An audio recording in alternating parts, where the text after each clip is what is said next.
Having received strength from the spirit of light, Millaneo lit the sun, and the spellcaster Fried summoned the spirit of darkness and created the night. And if the first gave life force, illuminating the world with warm light, then Fried gave peace, casting a shadow on the world in which one could hide from the light and heat.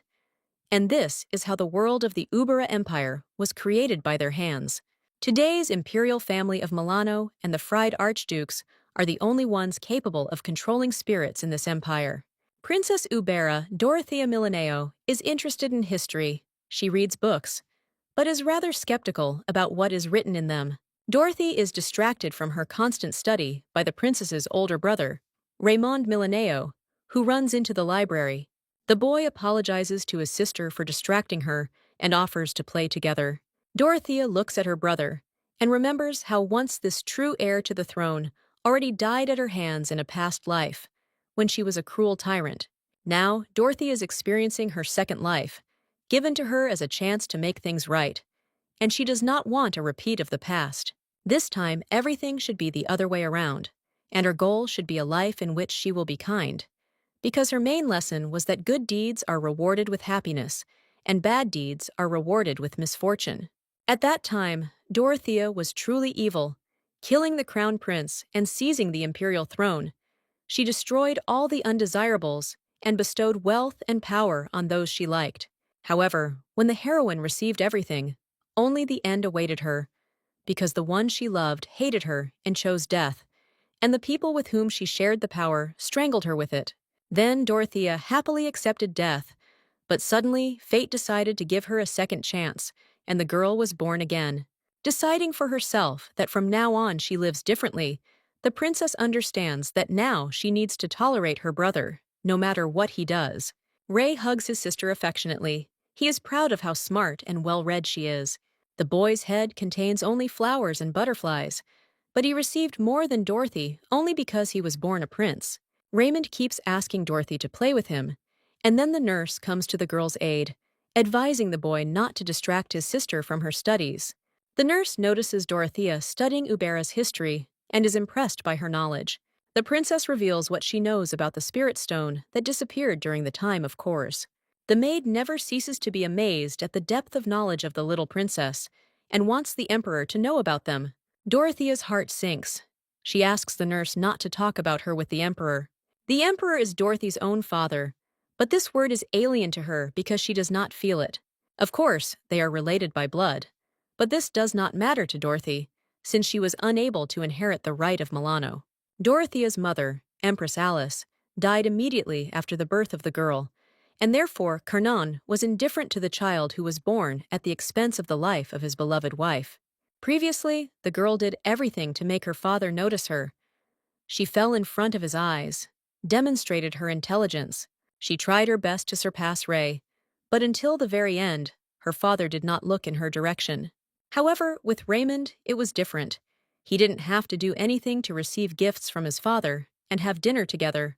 He could ask the emperor an endless number of questions and smile, and the girl did not understand why he loved Ray more. Dorothy couldn't accept that her father never looked her way, even though she tried so much harder. Therefore, Dorothy could only calm down when she tormented Ray properly and took away his things. As punishment, the emperor locked the girl in a room for a month, and the further it went, the more their relationship looked like a devilish, vicious circle. Dorothy longed for love, but her love remained one-sided and did not reach him, as if she wanted to reach out to the moon with her hands. This is how the seeds of evil were saturated with anger and guilt and germinate, bringing with them even greater suffering. Her jealousy and greed, her ability to go over people's heads, all this gave birth to the tyrant Dorothea Millanaire. However, now, in this life, the girl realizes that it is useless to shift her own sins onto others, and in this life she will definitely be kind. The nurse persuades the girl to leave the library and take a walk in the garden. She invites her to go to the Rodina Ellis Garden, which the emperor created for his wife, who missed her homeland. Before her rebirth, the girl often went there, but now she hasn't visited it for a long time, so she obediently goes to the gate. Suddenly, she hears the voice of the emperor, who is outraged that some people are heading into the garden. Carnon did not see his daughter for so long that he did not recognize the princess in the girl. The nurse hurries to introduce the girl to her father. The emperor is dissatisfied with Dorothy's manners, and she is upset that he cannot even greet her normally. The woman justifies the girl by saying that she is surprised to meet the emperor, because in fact she shines in etiquette classes. Dorothea, lifting the hem of her dress, curtsies, thus greeting the emperor as befits. Emperor Karnan wonders what makes the princess unique, but she modestly denies her exceptionality. Having learned from the nurse that Dorothea knows the entire imperial family tree, Karnan demands that she tell everything she knows. The girl refuses, and the father and daughter begin a verbal spat, and each of them believes that one is testing the other's knowledge. The emperor continues to insist that she tell him everything she knows. Dorothea is stubborn, declaring that she is only saving the time of the busy emperor, who until now has been so busy that he has never visited her. Suddenly, Karnan changes the subject, ordering the girl to ask her for what she desires. Knowing that she cannot remain silent, although she does not need anything from him in this life, Dorothy asks her father to prepare the best wine and name it in her honor. The emperor reprimands the nurse for talking about alcohol for a girl of that age. Dorothea stands up for the maid, saying that she read about this in a book about Babalua. The author of the book told how the hero drank wine with his beloved, and Dorothea became curious out of curiosity to try good wine at least once. Karnan was surprised by the erudition of the young girl and promised to fulfill her request if she told her family tree. Otherwise, he would sentence the servant who lied to him to death. Despite the fact that Dorothea obviously inherited the tyrannical character from her father, this time she obeys, because she decided to become kind, and the fate of the nurse now depends on her action. After this incident, the nurse expected that the emperor would become interested in his daughter, but he has never visited her until now. The maid explains Karnan's behavior as being busy, but Dorothea is glad that she does not see him, because this spoils her mood. Suddenly, Ray appears, and, having asked the maid not to give her away, Dorothy runs as fast as she can to hide from her annoying brother. Standing behind a column, the girl listens as her brother boasts of his abilities to control the spirit of light. The spirit of light is a force that once lit the sun and is available only to the Millanaire family, but now it has weakened and can only light small lights. Over time, those who cannot control spirits at all began to be born into the family, and the princess is one of them. Raymond is upset that he did not find his sister, because a friend came to him and he wanted to introduce him to Dorothy. The princess decides to quietly run out through the back gate of the garden and runs without noticing that someone is standing on the threshold. The girl crashes into a dark-haired boy with a red tie and falls to the ground in surprise. The boy is alarmed that the girl fell. He apologizes, and Dorothea, hearing his voice, does not believe her eyes. He stands in front of her, the man whom she loved more than anyone in the world before her rebirth, the man who was then destroyed by her greed, and who hated her more than life itself. Brushing away the memories, Dorothy looks back at the boy, who continues to apologize and tries to help her get up. Without noticing it, the princess, who never stopped thinking about him for a moment, pronounces the boy's name, Theon. The boy is surprised how she knows his name, because he himself sees her for the first time. However, this thought fades into the background when he notices that she is crying and tries to calm her down. Seeing his crying sister and the boy crouching next to him, the alarmed Raymond rushes as fast as he can to help. The prince grabs Theon by the collar and shakes him as hard as he can, because he believes that he offended his sister. Dorothea separates the boys, claiming that she was crying because something got in her eyes. Theon is surprised and impressed that the girl turned out to be a princess who would so bravely cover for him in front of her brother. Raymond apologizes to the boy for misinterpreting the situation. The boys make up, and Ray is introduced to her new friend Theon's sister, Frida. He bows to the princess and kisses her hand as a sign of respect, once again apologizing for the incident. Dorothy looks at Theon and thinks about a new beginning for their relationship, hoping that in this life he will turn his attention to her. However, she is distracted from pleasant thoughts by a familiar voice calling Theon.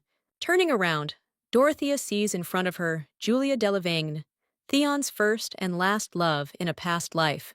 Due to an agreement between the families and Dorothea's stubbornness, Theon had no choice but to marry her.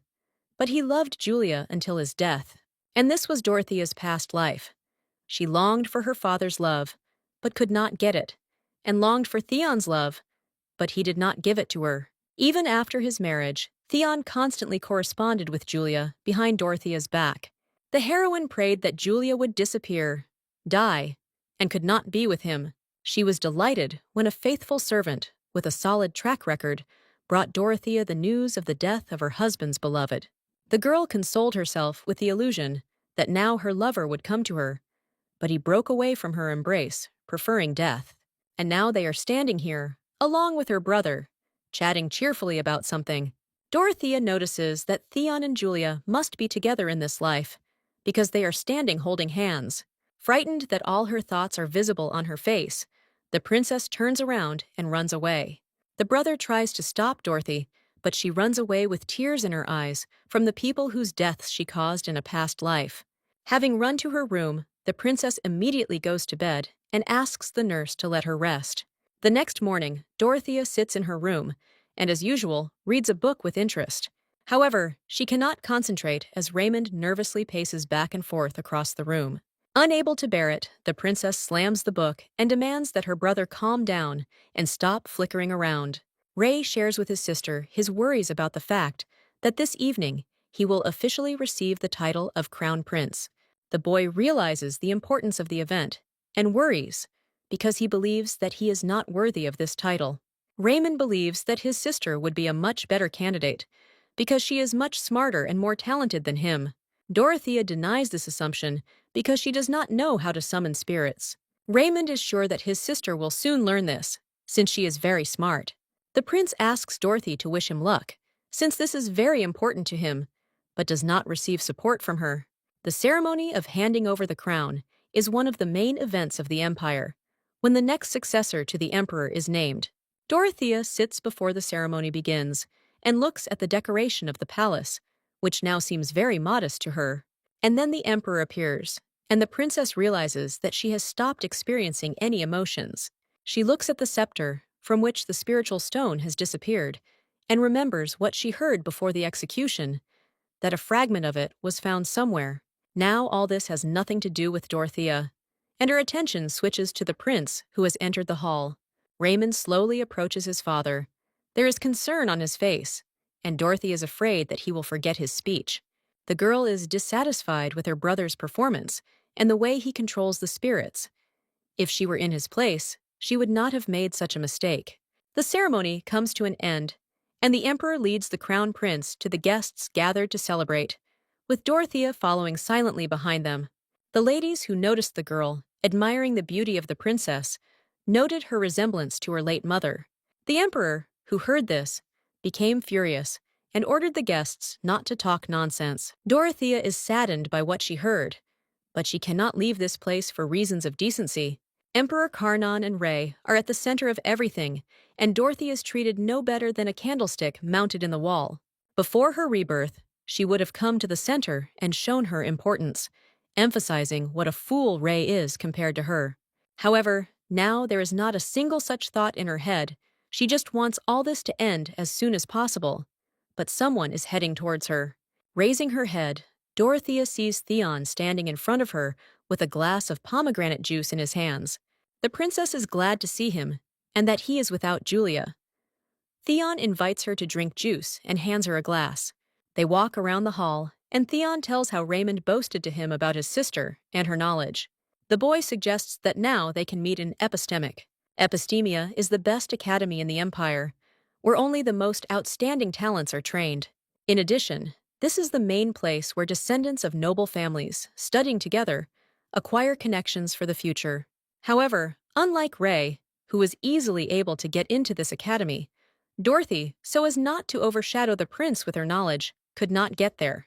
Once, in a past life, she tried to resist this by throwing a stone towards the epistemic, but it broke the window and hit the eldest son of the Duke of Bronte on the head. After this incident, the emperor locked Dorothy in the castle, and thus an end was put in their relationship. That is why now, in order not to repeat the past, the princess herself decided not to enter the academy. Having learned about Dorothea's decision, and looking at the prince, Theon understands everything and tactfully decides not to continue the conversation. In order not to look humiliated in the boy's eyes, the princess decides to change the topic of conversation. However, the conversation started about the weather is interrupted by Julia suddenly approaching. Theon is looking for the Archduke, and the boy apologizes to the princess that he needs to leave. Dorothea is sad that Theon had to leave so quickly, and she considers leaving the event to her room herself. The girl approaches her father, who is standing with his back to her, to ask permission to leave. Duke Bronte, who is talking with the emperor at this moment, turns sharply towards the voice. Making an awkward movement with his elbow, he touches Dorothea's glass, and the juice spills onto her dress. The girl is upset, because Theon gave her this glass. Now there is no juice, and she is standing all dirty in the middle of the crowd. The Duke hurries to apologize to the princess, but the emperor insists that Dorothy apologize to him herself. Ray, who noticed the incident, decides to intervene and declares his sister's innocence. However, Dorothea, who has decided to be pliable from now on, bows to the Duke and apologizes for her awkwardness. Bronte is embarrassed that the girl apologizes to him because it was his fault. The emperor orders the servant to take the princess away to change clothes, and Dorothy is only too happy about this, because this is an excellent excuse to leave the event. As she leaves, the princess notices the eyes riveted on her and turns around to see the surprised eyes of Theon and Julia. Embarrassed that they have witnessed the princess losing her authority, Dorothy runs away from the reception hall. The girl sits on her bed, her knees tucked up, and thinks that she can tolerate such an attitude from her father. But Theon's gaze was unbearable for her. From thoughts about Theon and the fact that he will never love her, Dorothea is distracted by a knock on the door. Prince Raymond came to visit her because he was concerned about his sister's condition. Dorothy is angry with her brother and demands to leave her alone. She insists that he return to the event. Ray refuses to leave, since the reception in his honor does not excite him at all. He wants to be close to his sister. Hearing that the prince invites her to go out and play with him, Dorothy cannot stand it and jumps out of bed. She scolds Ray for being irresponsible, because since he is the crown prince, he should behave appropriately and stop thinking only about games. She grabs her brother by the robe and pushes him away from her with all her might, asking him to leave her alone. Suddenly, Dorothy realizes that Theon and Julia again witnessed this unsightly scene. As it turns out, Raymond brought them to play together, but Dorothy can now think of nothing but her shame. She slams the door in her brother's face so that he doesn't have time to say anything else. Closing the door behind her, the princess falls exhausted to her knees and cries. She hates herself and thinks that she looks pathetic and doesn't deserve love, but she understands that this is her path to redemption. For several days now, Dorothea has been lying in bed, exhausted and with a fever. She is being looked after by a nurse. Raymond has not visited her all these days, apparently offended. Dorothy sits in her room reading a book, worrying about being so rude to her brother. On the one hand, she is glad that he does not come, because he is so annoying, and on the other hand, she promised herself that she would be kinder in the future. Suddenly, the door opens, and Ray appears on the threshold, holding in his hands the package he brought as a gift to Dorothea. The boy tells his sister about his secret garden bed that he secretly made behind the yard, and now he gives her his first grown tomatoes. The prince brags about his achievements and promises that he will also bring the following vegetables to Dorothy to try first. The princess is annoyed that the prince, who was accepted into the episteme, wastes his time on the beds. The boy convinces her that he is engaged not only in the garden, but also in his studies, and asks his sister for forgiveness for angering her. Worrying and wringing his hands, Ray shares with Dorothy his worries about the fact that she never plays with him. Reminding herself that she will be kinder from now on, Dorothy calmly explains to her brother why acting this way will not make him a good emperor. He promises that he will try his best in epistemic and be a good brother to her, and invites her to go outside as he is bothered by her always sitting in the castle. Raymond enthusiastically describes to his sister how wonderful it will be to go out into the city, but she refuses. After this, the prince constantly follows Dorothy wherever she goes and invites her to go for a walk. He does not give her passage, leaving notes asking her to take a walk on the pages of her books. Unable to withstand such pressure, Dorothy agrees to go out, only on the condition that she goes alone, accompanied by her nurse. Encouraged by the princess's decision, the nurse dressed her in a weekend dress, in which the girl did not feel entirely comfortable. However, The nurse had been waiting for this day for so long that she could not be stopped or convinced, and so he and the princess walked together along the busy market square. The nurse invites Dorothy to take her hand. Since there are too many people around, the girl feels awkward because in her past life, no one ever held her hand, and so they find themselves on the observation deck, from where the entire city is visible. Dorothea looked at the beautiful views and cheerful people walking around the city, but in her eyes, there was a different picture.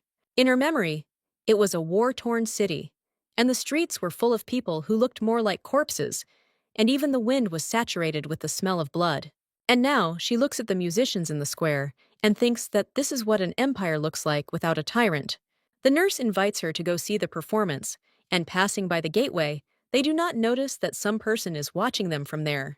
Dorothea lies on the floor, blindfolded, and hears two male voices.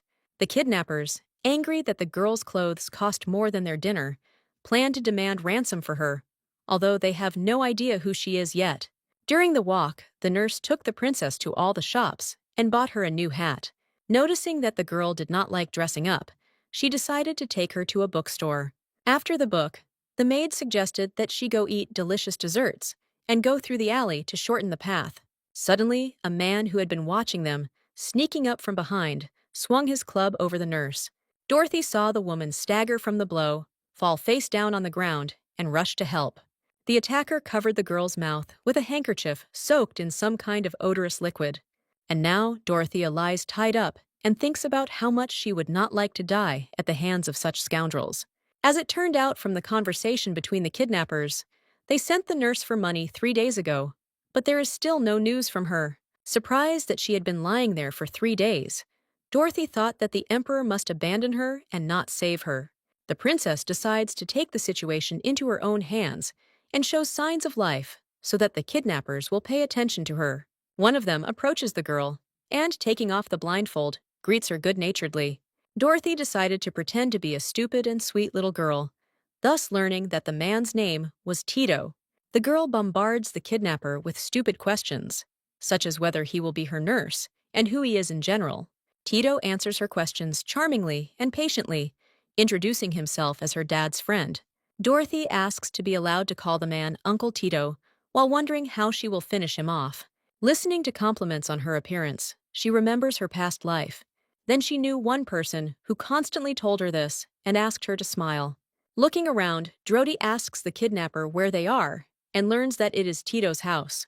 Then, noticing a scar above the man's eyebrow, he distracts the kidnapper by complimenting him and asking where the scar comes from. Sitting down next to the girl, Tito begins to tell incredible stories about how he fought 17 enemies alone. Having taken a good look around, Dorothy asks Tito for something to eat, since she hasn't eaten for 3 days. The man consults with his friend, but he is against feeding the girl. Tito sits Dorothy down at the table, and only now does she fully realize how weak and hungry she is. The second kidnapper gets up from his seat and puts a knife to the princess's throat and grabs her hand. And here again, Dorothea stands against the wall, her hands tied, and the criminal returns to his place. Suddenly, he screams and jumps away from the table, noticing some movement underneath. Dorothy looks closely to see what scared him so much, and notices a scorpion. The kidnappers stand aside, trembling in fear, and the girl offers them to catch a scorpion in exchange for bread and milk. Tito, with trembling hands, unties the girl so that she can help them. Taking up the gambling sticks, Dorothy catches the scorpion, not understanding how the two men could be afraid of it. The kidnappers ask the girl to take the scorpion out of the house, and as Dorothy climbs the stairs, she realizes that the house is underground. All the way, she cannot understand why they let her go alone so easily, but when she leaves the house, everything becomes clear to her. Wherever she looks, it is absolutely impossible to understand where she can run, because there is an endless desert around her. Dorothy sits and chews the promised bread and milk. She is waylaid by the kidnapper, whose name turns out to be Danny, and suddenly Tito bursts into the room. The girl hears criminals behind her, discussing the news that a princess has disappeared in the capital. Dorothea is annoyed that someone from the castle let slip about her disappearance, and now the kidnappers will not leave her alive, otherwise they will not survive themselves. Realizing that she will not receive help from the emperor, Dorothy decides to take the situation into her own hands, and, when the kidnappers leave the door, she sneaks up to the closet. Finding Danny's bag, she pulls out a knife, deciding that this should be enough to defend herself. Hiding behind the door, Dorothy listens as Danny sends Tito to find the camels, and takes upon herself the murder of the girl. Realizing that her fate is sealed, the princess realizes that she has no choice but to use this knife.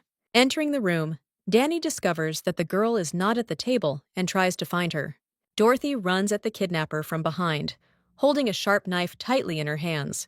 Jumping as high as possible, she swings and brings the tip of the knife down into Danny's shoulder. Having struck, Dorothea realizes that she is very weak and the wound was not deep enough. The man turns around and violently grabs the girl by the throat, lifting her off the floor. Danny pins Dorothy against the wall with just one hand, and she completely loses her balance and ability to defend herself. Holding her down with one hand, he knocks the knife out of her hand with the other, and it falls to the floor. Dorothy has no strength. The kidnapper screams at her, and gradually anger overwhelms the princess. She gathers strength and pushes the man in the chest with her feet, pushing him away from her. Danny falls, and Dorothy, without wasting time, grabs the fallen knife and wounds him in the leg. He asks to have mercy on her, and she remembers this look, the look of a man who looks at a monster. Remembering her promise to herself to be kind, Dorothea whispers to her captor to just leave her alone. She turns around and goes out along the already familiar route. Dorothy leaves the house and looks at the desert into which she will go, with the only desire that everyone will leave her. The princess walks forward straight where her eyes are looking, and the sun is already beginning to set. It has gotten dark, and Dorothy is scared of powerlessness, because there is not a light in the desert, and she cannot even control the spirit of light. Tired, the girl lies down right on the sand and seems funny to herself, because even at such a moment she thinks that if Ray were in her place, he would have already been saved. Opening her eyes, Dorothy realizes that she has been lying there unconscious for some time. She looks at the stars and suddenly notices a light moving in her direction in the distance. Hearing the clatter of hooves, she gathers her strength and rises from the ground, regretting that she did not die. However, the desire to live overcomes the desire to die, and, rising to her feet, Dorothy desperately waves and calls for help. The girl's strength doesn't last long, and she falls face down into the sand. Through her closing eyelids, she sees approaching people in knightly uniforms and hears the hubbub of voices addressing her. Opening her eyes, Dorothea sees the vague outlines of a familiar chandelier overhead and realizes that she is in her room. Suddenly, she hears the Emperor's voice and sits up on the bed, listening. Behind the slightly open door, she sees her father and nurse, who tells the Emperor about how she and the princess were attacked. Dorothea is touched that the Emperor came here for her sake, and because she was almost killed. However, the next moment, all feelings collapse as she hears her father complaining that they are a lot of trouble. The Emperor orders the nurse to find the one who gave out the information and officially refute the rumors about the abduction of the princess. Dorothy sits on the bed and thinks that even despite her good behavior, her father still does not love her. The princess believes that everything that happens to her is a punishment for being a tyrant in a past life. A few days later, the imperial physician informs Dorothy of her weak condition, despite the drop in temperature. Next to the doctor stands a maid whom the girl sees for the first time. Dorothy is upset when she realizes that her wet nurse was fired, because she knows that what happened was not her fault. The nurse always took care of the princess, and now she had no choice but to hope that the woman would be all right. In order to quickly recover from the shock, the doctor advises the princess to go on vacation to a quieter and more peaceful place. The girl is invited to go to the domain of Sarishan, and suddenly, she realizes what a great opportunity this is. After all, now she will be able to leave the palace and move away from Karnan, Ray and Theon and Julia, who will soon go to Episteme. Having decided for herself that there she can gain strength, Dorothea declares her intention to go on vacation. There is a knock on the door, and Raymond appears on the threshold with a bouquet of garden roses for his sister, as he did every day after the abduction. The prince learns that Dorothy is going to go to Cerithian by the sea. He is sad and does not want her to leave. Raymond feels guilty about Dorothy's kidnapping, but she tries to convince him otherwise. To dissuade the princess from leaving, Ray offers to help her enroll in epistemia. The prince does not know that Karnan ordered Dorothy to refuse to enter the academy and continues to persuade her. Realizing that he is doing this out of good intentions, the princess insists that she needs treatment. Raymond, whom tired Dorothy asked to leave the room, looked sadly at his sister and left. Only a few days have passed, and the princess is already ready for the journey, grateful to Karnan for his indifference, because of which she leaves the castle so soon. Suddenly, the girl is distracted from her thoughts by someone's voice that addresses her. Turning around, Dorothea sees a smiling Theon in front of her, who reports that he learned about her trip. The princess reluctantly answers him, because now she did not want to see him at all. Theon reaches into his pocket to take out the gift he had prepared for the princess. The boy hands Dorothy the sweets he brought, in case the princess gets seasick on the way. Theon is upset that he will not be able to see the princess often, but hopes that she will soon recover and return to the capital. In her previous life, Dorothy did not feel anything like this. It seems to her that Theon likes her, but she drives these thoughts away from herself. The princess turns around and hurries to leave as quickly as possible. She is embarrassed by these thoughts.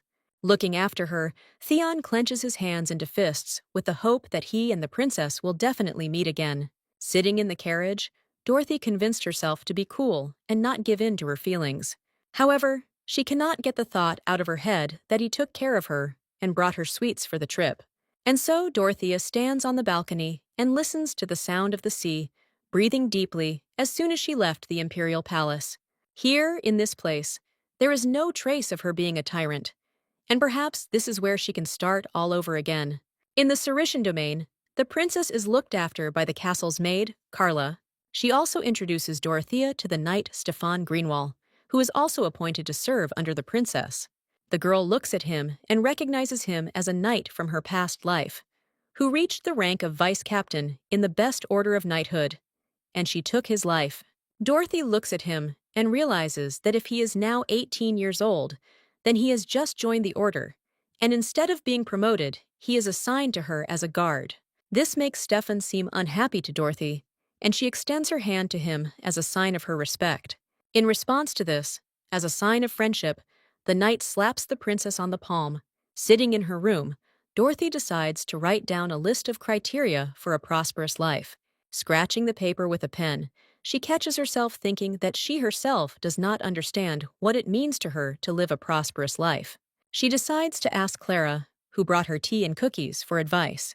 The maid believes that first you need to obey your parents, but this criterion does not suit Dorothy. Looking into the princess's notebook, Clara sees that the girl is about to write a wish list for a prosperous life and begins to laugh. Angry with the maid, the princess orders her not to be laughed at. Clara convinces the princess that she is not laughing out of malice, but because she thinks what Dorothea is doing is cute. To begin with, Clara invites the girl to start smiling more often, and Dorothy understands that until now, she has not yet had a reason for this. But the first thing that comes to mind when thinking about a kind person is a smile on his face, and so Dorothy tries to smile. However, after a couple of seconds, out of habit from pushing, a cramp passed through the princess's lips. Dorothea pushed the servants out of the room, saying that she needed to think. Taking a pen in her hand, she begins the list, and the first item for her is to learn to smile in a friendly manner every day. The second point Dorothy writes down is not to look at other people's things and remember that the throne belongs to Ray, and Theon belongs to Julia. By the third point, the princess undertakes to save 1,000,000 people and vows to hear words of gratitude 3 times a week and donate money to charity every month. After Dorothy finishes writing, she looks over the list to make sure that this is enough for a successful life so far. Tired of sitting at the table, the princess, stretching, goes out onto the balcony to listen to the sound of the sea. She informs the servants standing outside the door of her intention to go out for a walk to the water. Despite the fact that Dorothy wanted to walk alone, Stefan still follows her, but he walks silently and does not disturb her. Suddenly, in the distance, the girl sees a man sitting on the beach with his knees propped up. She is surprised that someone else lives in the vicinity. Coming closer, she sees a blonde boy, whom she recognizes as Eden Bronte. In a past life, he was the main confidant of the tyrant Dorothea Millanaire and the most beautiful man she knew. In noble circles, he was called the golden-eyed angel, and everyone, whether men or women, wanted to say at least a few words with him. He was so magnificent. The devoted servant, ready to act only for Dorothea's sake, gave her everything she loved. It was he who helped her get rid of Ray, and then killed Julia for her sake, and did this to everyone whom the Empress hated. He alone understood her feelings, and she thought that she had found only a faithful servant, although he so wanted to be in Theon's place. However, it is unlikely that he did all this just for her sake, because when Dorothea walked to the place of her execution, many people recognized Eden as innocent. He, like a snake, with the help of his tongue, was able to obtain amnesty by declaring that he was under the rule of a tyrant. Approaching closer, the princess thinks that in this life, it is better for her to stay away from Eden. However, having looked more closely, she notices that the boy is crying bitterly. Dorothy is surprised, because this boy is completely different from the one she knew in a past life. Suddenly, it dawns on her that perhaps Eden also has a chance to live his life differently and not step on the path of evil. The princess comes closer to the boy. He notices her, looks at her in alarm and fear. Confused by the stranger's presence, Aiden jumps up and runs away, ignoring Dorothy's pleas to stop.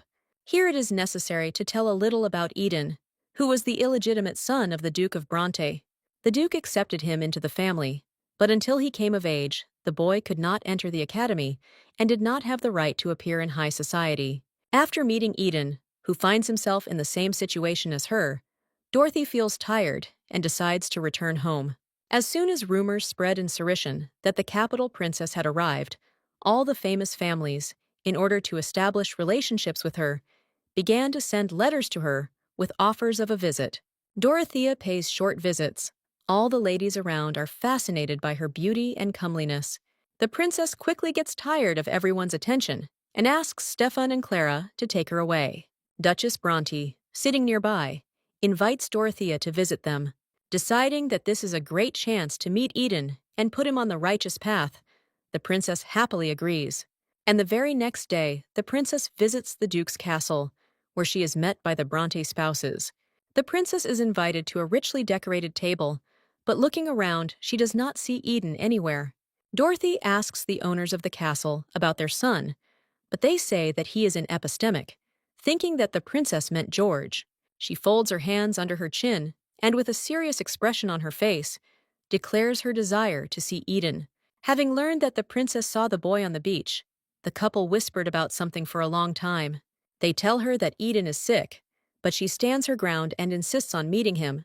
Dorothea is led into the winter garden, where a boy sits among pots of flowers at a round coffee table. Hearing approaching steps, he turns around and carefully looks at the guest with his golden eyes. They look at each other in silence for a few seconds, and then Aiden smiles modestly at Dorothy. The boy stands up, greets the princess, and introduces himself to her, expressing his joy at her visit. The princess dismisses the escorts because she wants to be alone with Eden. The boy asks what brings Dorothy to these parts, pretending that he did not meet her a few days ago on the beach. Aiden looks worriedly at the girl's thin arms. She claims that she is getting better, and she likes living in this city.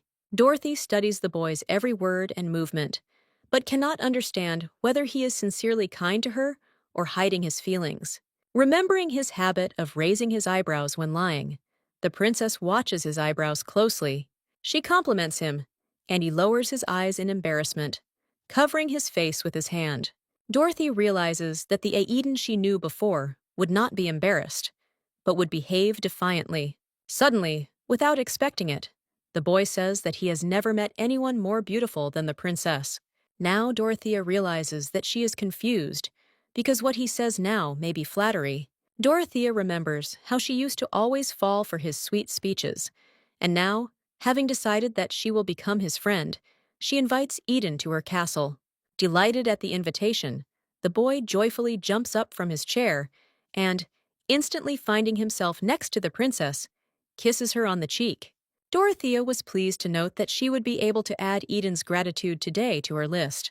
However, in the evening, sitting at her notebook and remembering Eden's smiling face, she again doubts his sincerity. Meanwhile, at the castle, Clara informs Stefan that the princess's birthday is soon approaching. The girl is inspired. She wants to organize a wonderful holiday for Dorothea. Since Dorothea does not like dresses or jewelry, the maid shares her idea for a gift for the girl with the knight. Clara is excited about the upcoming holiday and asks Stefan to help her with the organization. And then the long-awaited day for Clara comes. She enters the princess's room, exploding a festive firecracker. The maid tried very hard to set a rich table with a variety of treats. Dorothy is grateful to Clara, who invites the girl to take a walk, because the weather is such wonderful outside. The princess agrees, and they go to the coast to breathe in the sea air. Suddenly, on the shore, they notice a shell, which Clara urgently asks the birthday girl to pick up. Dorothy decides that perhaps the maid hid a gift under the shell, because her words sound quite forced. However, after going through a whole mountain of shells, the princess still finds nothing underneath. Turning around, Dorothy notices that Clara is not nearby, and, seeing a silhouette in the distance, she thinks that the maid has gone somewhere. However, taking a closer look, the girl realizes that a lion is walking towards her at a fast pace. The princess realizes that Stefan is standing in front of her in a lion costume, but does not show it so as not to spoil the surprise. Dorothea remembers how she recently read a difficult book, wrapped in a cover from fairy tales about the lion hero Leo, and apparently Clara decided that this was the princess's favorite hero. Remembering her promise to be kind, Dorothy decides to play along with the servants and gives the lion shells picked up on the shore.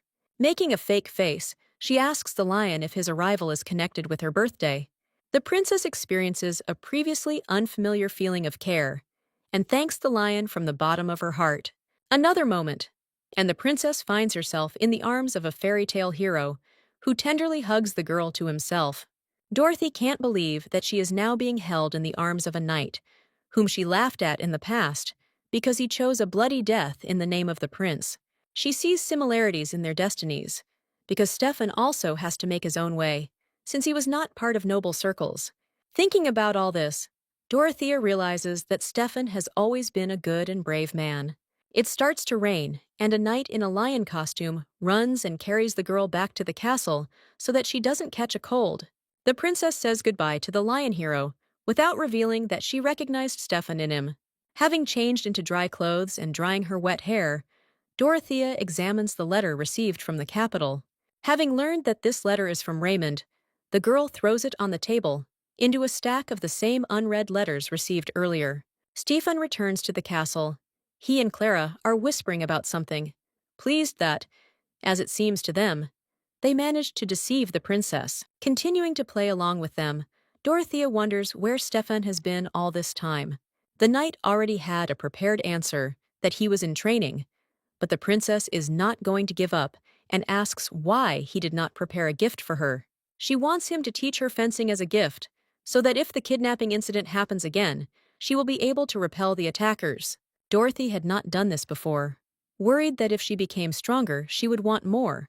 But now she realized that good people can be strong. Squeezing the princess's small hands in his large hands, Stefan agrees to teach her how to fight with swords. And now, a few months later, Dorothea is already confidently wielding a homemade wooden sword. The girl does not understand why Stefan does not allow her to fight with real swords, out of fear that she will get hurt, or out of envy that she is so good at it. On another day of grueling training, Dorothea is distracted by the sound of someone's approaching footsteps. Deciding that Stefan is sneaking around to attack from behind, the princess turns sharply and swings her sword. However, she stops in time, recognizing the newcomer as Eden, who is delighted with the girl's talent, because he himself does not know how to fight. Dorothea recalls that in his previous life, Eden had never picked up a sword, because he had many supporters who did it for him. The boy is glad that the princess has recovered, and, stretching out his hand to her, wipes the sweat from her forehead with a handkerchief. The maids peeking out from behind the bushes watch with emotion the conversation of two little angels. Taking Dorothy's hand, Aiden reminds Dorothy that she invited him to visit the castle. He asks her to show him the estate, still holding the princess's hand. Thinking that her hands are probably sticky with sweat, Dorothy goes to the bathroom to wash her face. After taking a bath and changing clothes, she brings Eden to her room. The boy is impressed by the neatness of the princess's chambers. After looking around and rustling in his pockets, Eden pulls out the gift he brought and hands it to Dorothea. The boy unwraps the package, and Dorothy sees in front of her a magnificent gold necklace studded with rubies and diamonds. The princess understands that this is a very expensive gift. But after all, Eden is from the family of dukes, and apparently can afford such a thing. Dorothy politely refuses such an expensive gift. She only wants sincerity from him. Eden is upset by the refusal of the princess, who explained that it is better to give something like this to dear and close people. The boy admits that he was obviously too excited that someone approached him first, and Dorothea is again convinced of how skillfully he plays on people's feelings.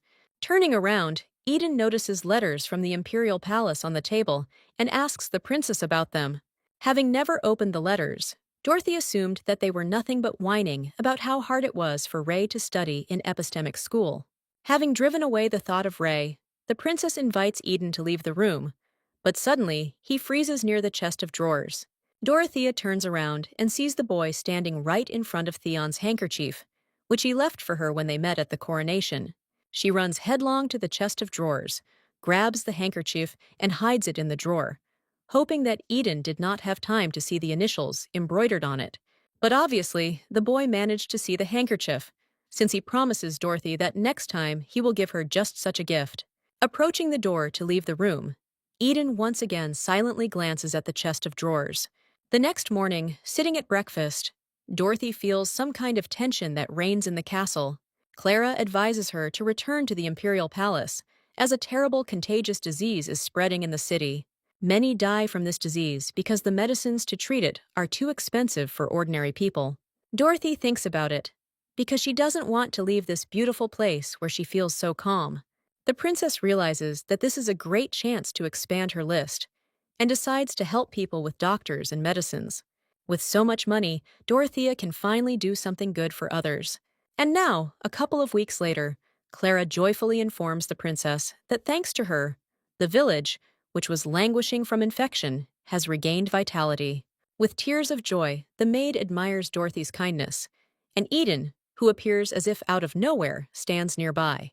The princess does not know whether spending money, of which she has a lot, can be considered kindness, but in gratitude she receives gifts from the residents, which they leave near the palace. Eden convinces Dorothy that people return kindness for kindness, and will always remember her as a kind princess. Until now, she has never been able to feel that she has done anything good, but now she happily feels the gratitude of others. Dorothea invites Eden to stay for dinner, asks Clara to cook the donated potatoes, and plant the sprouted tubers in the garden. 3 years later, Dorothea is still intensely engaged in fencing with Stefan, and achieves great success in this. Of course, these successes are still not enough to overcome Stefan. Apparently, in a past life, she succeeded in this, since she was older.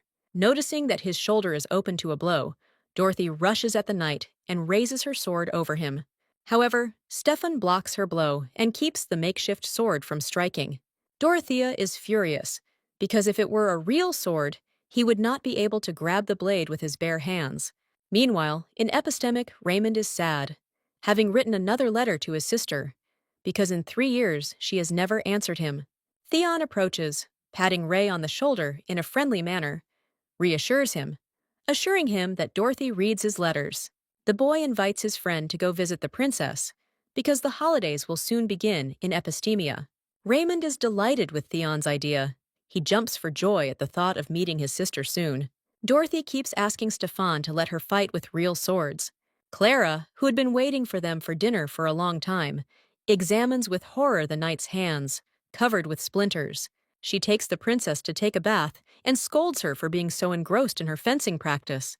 The maid tells Dorothy that the locals still bring vegetables to the castle as a sign of gratitude. The princess looks out the window and notices a boy behind the bushes, who, leaving the bag, stealthily runs away from the garden. Dorothea thinks about catching him next time and inviting him to dinner. Letters arrive from the capital again. This time there are 2 of them at once, and the princess notices that one of them is not for her. She calls Stefan over because the letter from the knightly order is addressed to him. It informs about the promotion exam, thanks to which Stefan will have the opportunity to become a knight of the highest rank. This is good news, but it means that Stefan may soon leave Cerithian. Dorothy sees the exam as a great opportunity for the knight and asks him to show her the letter. It says that the exam date is set quite soon, so you need to go right this week. The letter also states that the imperial palace will no longer provide the princess with a personal knight for protection. Dorothea asks Clara not to worry, because they live in a quiet place, and besides, Stefan taught her fencing.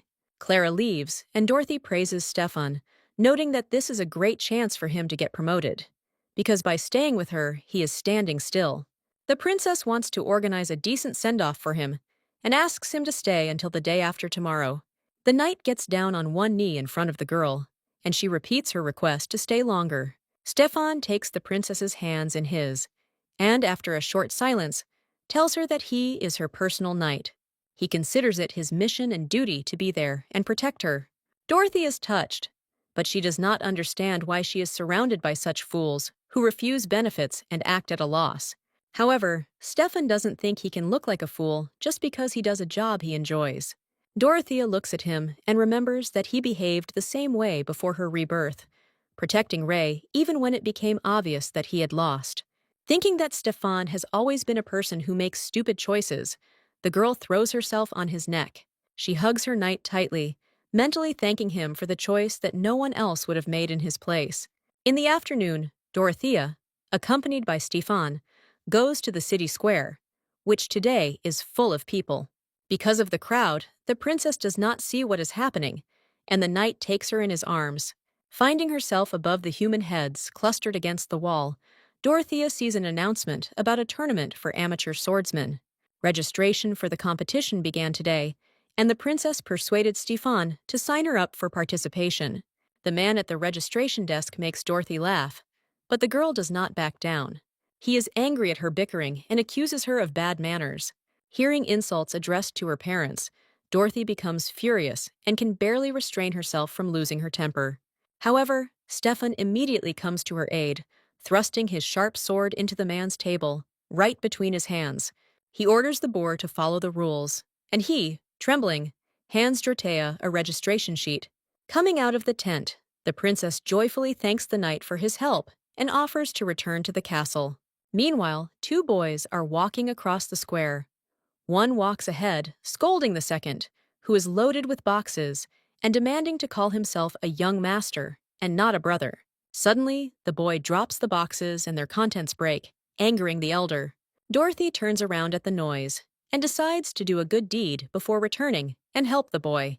While collecting the fragments, the boy injured himself and screamed, and the princess recognizes Eden in his voice. Even more angry at his half-brother, Jonathan swings his hand at Eden, ready to strike. However, he is stopped by Dorothea, who stands between them and shields the boy with herself. At the same moment, Stefan grabs Jonathan's hand, and all he can do is get angry and try to escape from the knight's strong hands. Satisfied with her good deed for the day, Dorothy extends her hand to Eden and helps him up from the ground. The enraged guy, not knowing that the princess is in front of him, is indignant that she dared to contradict the duke's son. Dorothea, who has decided that she will not be evil, silently turns, takes Eden by the wrist, and leads him away. The princess thanks Stefan for his help, and the boy is touched by the princess's concern. Eden, upset that she let go of his hand, decides to once again draw the princess's attention to himself, and screams. Turning to him, Dorothea notices that his cheek is swollen, but he claims that this happens to him often. Eden asks the princess to stay with her until Jonathan stops being angry. Dorothy does not recognize this boy, who suffers insults, as the former Eden, and invites him to her castle. As soon as the princess enters the threshold of the castle, a joyful Ray, who missed his sister so much, flies out to meet her. Dorothy learns that it is the holidays, and the prince, taking advantage of this, decides to visit her. Ray throws himself on her neck, squeezing and hugging her, and then Dorothy notices that the prince has not arrived alone. Theon stands right in front of her, not hiding his joy at the long-awaited meeting with the princess. Dorothy pronounces his name in surprise. He is glad that she remembers him, and Eden, standing at a distance, closely watches what is happening.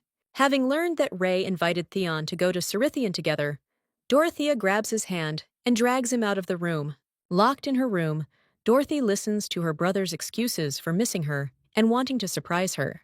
She scolds the prince for creating a disaster by coming without permission and also bringing Theon with him and kicks them out. Raymond begins to cry. He is upset that she did not answer his letters, and he was worried about her. Angry at Ray's tears and how they make her look like a villain again, Dorothy grabs the doorknob to leave. However, upon opening it, she finds herself face to face with Theon, who is concerned about the princess's behavior. Dorothea can't stand it and hastily runs away, not paying attention to Theon trying to stop her. However, he catches up with her and grabs her hand. Dorothea stops. Her heart is beating wildly in her chest. She had waited so long for him to take her hand, and now he was holding her, and she was unable to turn around, feeling unworthy. Theon asks her to give him a minute, apologizes for the unexpected visit, and admits that he really wanted to see her. Continuing to hold her hand, he kneels in front of the princess, expressing a desire to get along with her. Tears appear in Dorothea's eyes, because in a past life she so often asked Theon for this, but he did not meet her halfway. Suddenly, the silence between them is interrupted by Eden approaching, complaining of pain in his cheek. Dorothea apologizes to the guest for forgetting about him, takes the boy by the hand, and takes him away to get some medicine. As he leaves, Eden gives Theon a long look, and Theon stares into his eyes in return. Dorothy brings the boy into the room and, asking him to wait for her at the door, heads to the closet. Looking through boxes of medicine, she mentally blames herself for running away from Theon, so ugly, when he offered to get along with her. Dorothy hands Aiden the bottle, but he gives it to her because he thinks she needs it more since she looks sick. The princess is afraid that he noticed something in her attitude towards Theon, and Eden, bending over her, whispers that he likes her. Dorothea pushes him away. She doesn't like such jokes, and Eden notices that she must be sick since she doesn't smile even at these jokes. She kicks the boy out of the room, and in the corridor he meets Theon again. Aiden Bronte introduces himself to him and tells him that the princess herself applied the medicine to his cheek. Theon Freed also introduces himself to Eden and is about to enter Dorothea's room, but he stops him. He explains this by saying that the princess was very tired after fencing lessons and the subsequent walk around the city with Eden. To prove his closeness to Dorothy to the surprised Theon, he reveals that he sees her once or twice a week. The boys look intently into each other's eyes again, and Eden, admitting that he said too much, bows and leaves. Dorothy sits in the room, upset that she looks stupid and unable to even smile at Theon, but she has been rehearsing a smile for so long. Suddenly, someone knocks on the door. The princess wipes the tears from her face and opens the door. Stefan is standing on the threshold. Dorothy asks him to come in, and sitting him down on the sofa next to her, asks him to listen to her. She talks about her nightmare in which she loved a man, but he hated her so much that he eventually died in her room. Dorothy shares her fear that she is destined to be a villain, having even caused her mother's death. Suddenly, Stefan grabs the girl, hugs her tightly, and strokes her back tenderly. The knight claims that the princess is a kind girl, and she becomes much better and calmer. Nuzzling his shoulder, Dorothy thanks Stefan and mentally asks him for forgiveness for killing him in a past life. Clara, who is looking for the princess throughout the castle, hears sobs behind one of the doors. Deciding that it is Dorothy, the maid enters the room, but sees Ray there, crying, sitting on the floor with his knees drawn up. Raymond is upset that his sister called his arrival a disaster. It seems to him that she hates him. It hurts him that in Dorothy's eyes, he looks like a fool, but he was just worried and missed her. Clara is trying to prove to Ray that he cannot be a fool, if only because he studies at the best educational institution in the Empire. The boy admits that he took only 80 place out of 100, and he does not know how to win Dorothea's love. Clara remembers that the princess did not even open her brother's letter, and thinks about how she can reconcile them.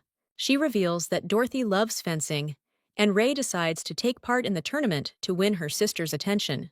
Theon enters the room and announces his intention to leave the castle because the princess is ill. Excited, Clara runs to check on Dorothy, leaving the boys to rest in the room. Theon believes that he should not have come, but Ray rushes to take the blame. At this moment, Theon's gaze falls on the bedside table. She notices her handkerchief, which he gave to the princess at the Emperor's reception. He was sure that she had thrown him away, but now hope glimmers in his soul. Night has fallen, and Dorothy, suffering from insomnia, goes out onto the balcony to breathe and listen to the silence. She looks at the stars and fiddles with Theon's handkerchief in her hands, wondering if it would be better to give it to its owner. A sudden gust of wind snatches the handkerchief from her hands, and Dorothy does not have time to catch it. Leaning over the railing, the princess sees how Theon, who was walking through the garden at that moment, picks up the fallen scarf. The girl blushes with embarrassment and hurries to say that she was going to return the item to its owner. Finally, Dorothy smiles, and Theon, complimenting her smile, asks her to stay on the balcony. He tests the tree for strength and begins to climb it, getting closer to the princess's balcony. Now he is already sitting, dangling his legs on a tree, face to face with Dorothea, and thanks her for waiting for him. The girl can barely hold back her tears, because it was he who always ran away from her in a past life, and now she thanks her for not running away. The princess extends her hand to him and asks him to climb up to her, because sitting on a branch is not safe, and she is afraid for him. Theon cannot understand Dorothea, but he extends his hand to her and lowers himself from the tree onto the balcony. The boy thinks that the princess is uncomfortable with him, but she hastens to dissuade him from this. He admits that he missed her, but didn't write letters because he thought she didn't love them, and now he's very happy to be around. Dorothy's heart is pounding. It all seems like a dream to her, because he has eluded her so many times in the past. Theon admits that he likes to walk at night, and this is likely due to the fact that he belongs to the Freed family. Dorothea remembers how, in his previous life, he liked to stay up late and take a nap during the day. Theon wishes the princess good night and hands her his handkerchief, which he picked up from the ground under the balcony. Dorothy thanks Theon, because she had never received gifts from him before. Returning to the bedroom, the girl clutches a handkerchief in her hand. Feelings overwhelm her. However, she pushes these thoughts away by reminding herself that Theon belongs to Julia, and she wrote it down as a rule in her notebook. The next morning, Dorothy wakes up to the morning silence being broken by the scream of Clara, who has learned that the princess has signed up for the tournament. Trying not to reveal the true cause of her anxiety, the maid worries about the disaster that will happen if Ray and Dorothy clash in the tournament. And now the time has come for the competition. The princess, accompanied by Clara, Stephane, Ray, and Theon, comes to the square. Brother and sister look at each other and understand that both came not to root for each other, but to fight. Dorothea decides not to give up what she wants just because of Ray. She prepares for the competition without worry. The princess learns from the list of participants that she will be fighting someone named Alex, and Clara is glad that her opponent is not Ray. Apparently, the participants were distributed evenly so that older guys would advance to the next round. Since the tournament is organized by the Bronte family, Aidan is also in the square, and hears the conversation between Dorothy and the maid. Having learned that the princess has a very strong opponent, he asks his father to change the distribution to guys with similar physical characteristics. Eden explains this as trying to make the tournament interesting for the spectators, and the Duke praises him for his initiative. Upon learning that the distribution has changed, Alex assumes that Dorothy was afraid of his strength. The princess is confident that she can defeat the braggart and challenges him to fight her on the tournament field. Dorothea asks the organizers not to change the distribution table and leave everything as it was originally. The competition begins, and Raymond is the first to be called to the battlefield. He is excited and looks for his sister in the crowd. Noticing her, he waves to her with the hope of support, but she does not pay attention to him. The signal sounded. The opponents came out opposite each other. Raymond took up his weapon. Dorothy notices how his gaze changes, which always changes at important moments, although he usually acts like a naive fool. Only a minute had passed since the start of the battle, and Raymond had already knocked down the enemy, disarming him. Dorothea, not paying attention to her brother's joyful exclamations, concentratedly heads to the field where the enemy is waiting for her. Eden is worried when he sees that the distribution has not been changed, because Alex is larger than the girl and could hurt her. The competition begins, and Dorothea, looking into the eyes of her surprised opponent, only regrets that the sword in her hands is not real. Taking advantage of his slowness, she disarms Alex, who is trembling either from anger or from surprise. Dorothea is announced as the winner of the second round, and the admiring crowd whispers, wondering who she is. Theon, who watched the fight with bated breath, cannot take his eyes off the princess. Raymond admires Dorothy's talents, and she asks him not to show in public that they know each other. The prince is upset. Theon approaches him, and the boys talk about a possible meeting between brother and sister in the finale. They both advance unopposed to the finals, and in the semifinals, the princess will have to compete with another newcomer, Joy. Dorothy looks at the boy who really wants to win, and he seems familiar to her. Having started the competition, the princess recognizes him as the same boy who left vegetables on the threshold of her castle. However, his abilities are not enough to defeat Dorothy, and he falls to the ground, upset that he will not be able to receive the prize. He is angry because he could live on this money for a whole month and was even ready to sell his life for it. Dorothy thinks this is stupid and advises Joey to find her if he ever has to sell his life for money, finally telling him that the potatoes he brought were very tasty. And finally, the final, in which Raymond and Dorothea Millanaire will compete with each other. Standing in front of his sister, Ray offers to give her first place without a fight, but Dorothy tells him not to dare give in. The princess does not like that everyone around is confident in her victory. She does not want to look like a weakling in the eyes of others. Clara doesn't know which child to root for, because she's worried about both of them. Dorothy gets hit in the arm and experiences severe pain, but immediately pulls herself together. Raymond is very worried that he hurt his sister and asks for her forgiveness. Dorothea becomes angry and demands that the prince concentrate and continue the competition. Ray is at a loss. He can't continue to compete with his sister like this. Noticing that he is giving in, Dorothy throws down her sword and leaves the tournament field. Excited, Ray hurries after her, followed by the event organizer.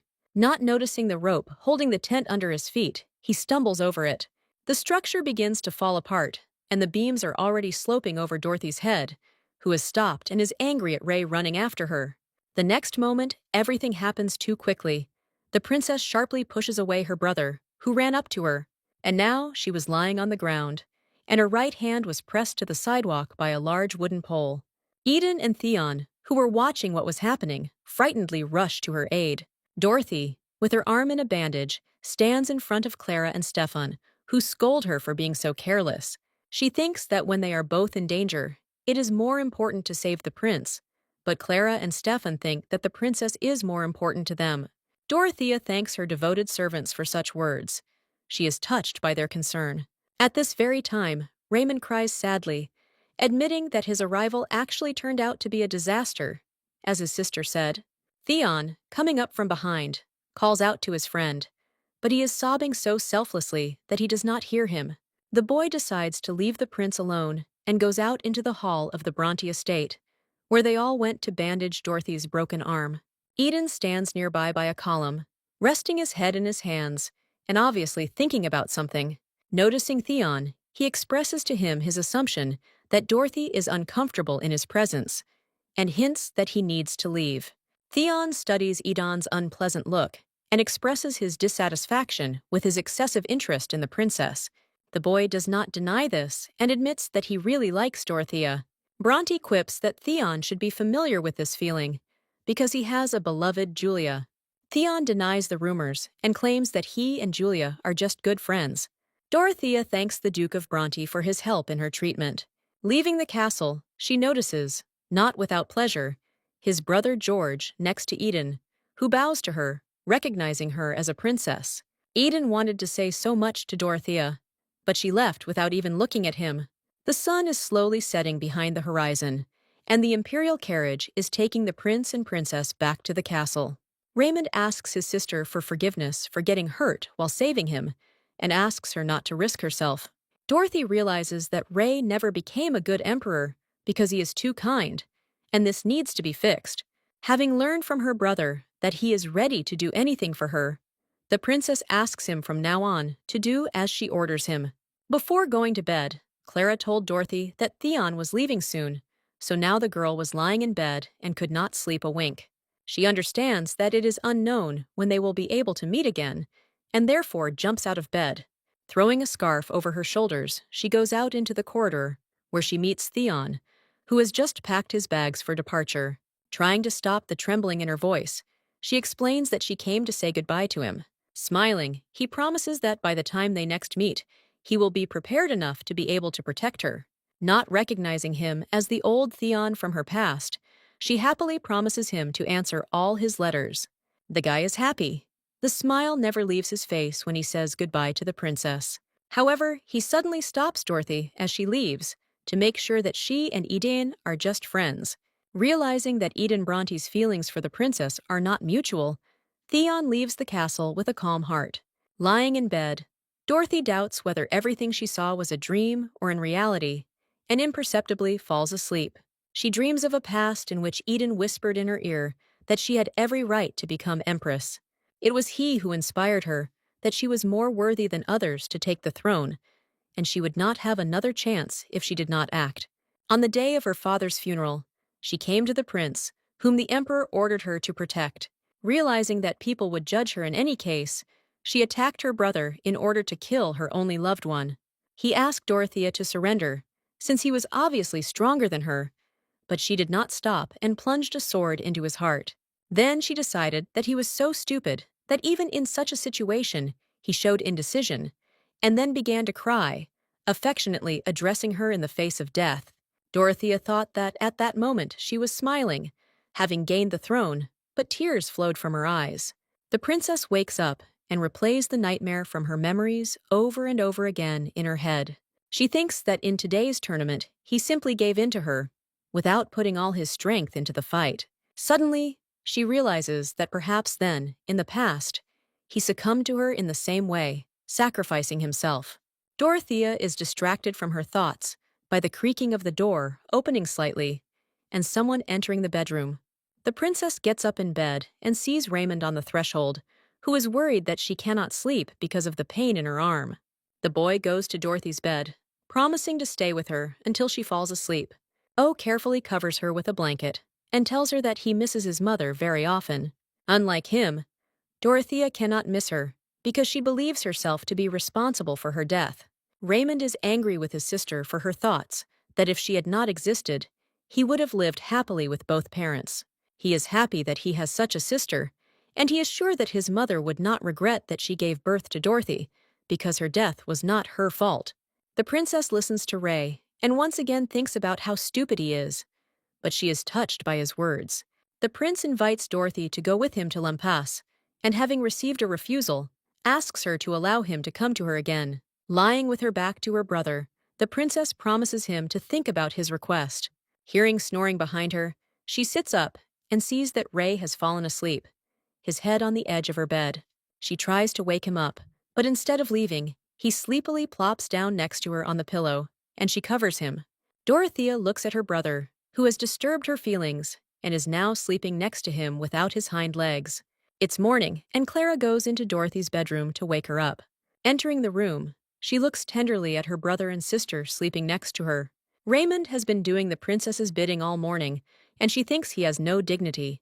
Then a plan comes into her head, and she asks Ray to bring paper and ink and write in her place while her arm hurts. Dorothy sits him down to write and dictates to him the genealogy of the Millanaire family, demanding that he write down everything she says. The princess lists the names of all the emperors, one after another, thus deciding to teach Raymond history.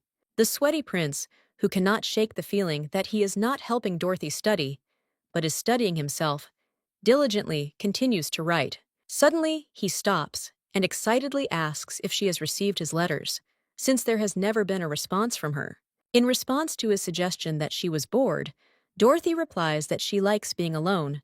She doesn't really like being alone, but she always understood that if no one loved her, she had to get used to being alone. Ray sadly asks the princess why she doesn't love him, and promises to do everything to improve and earn her love. Dorothy thinks that it infuriates her that Ray is so kind, and that only he can see the spirit of light.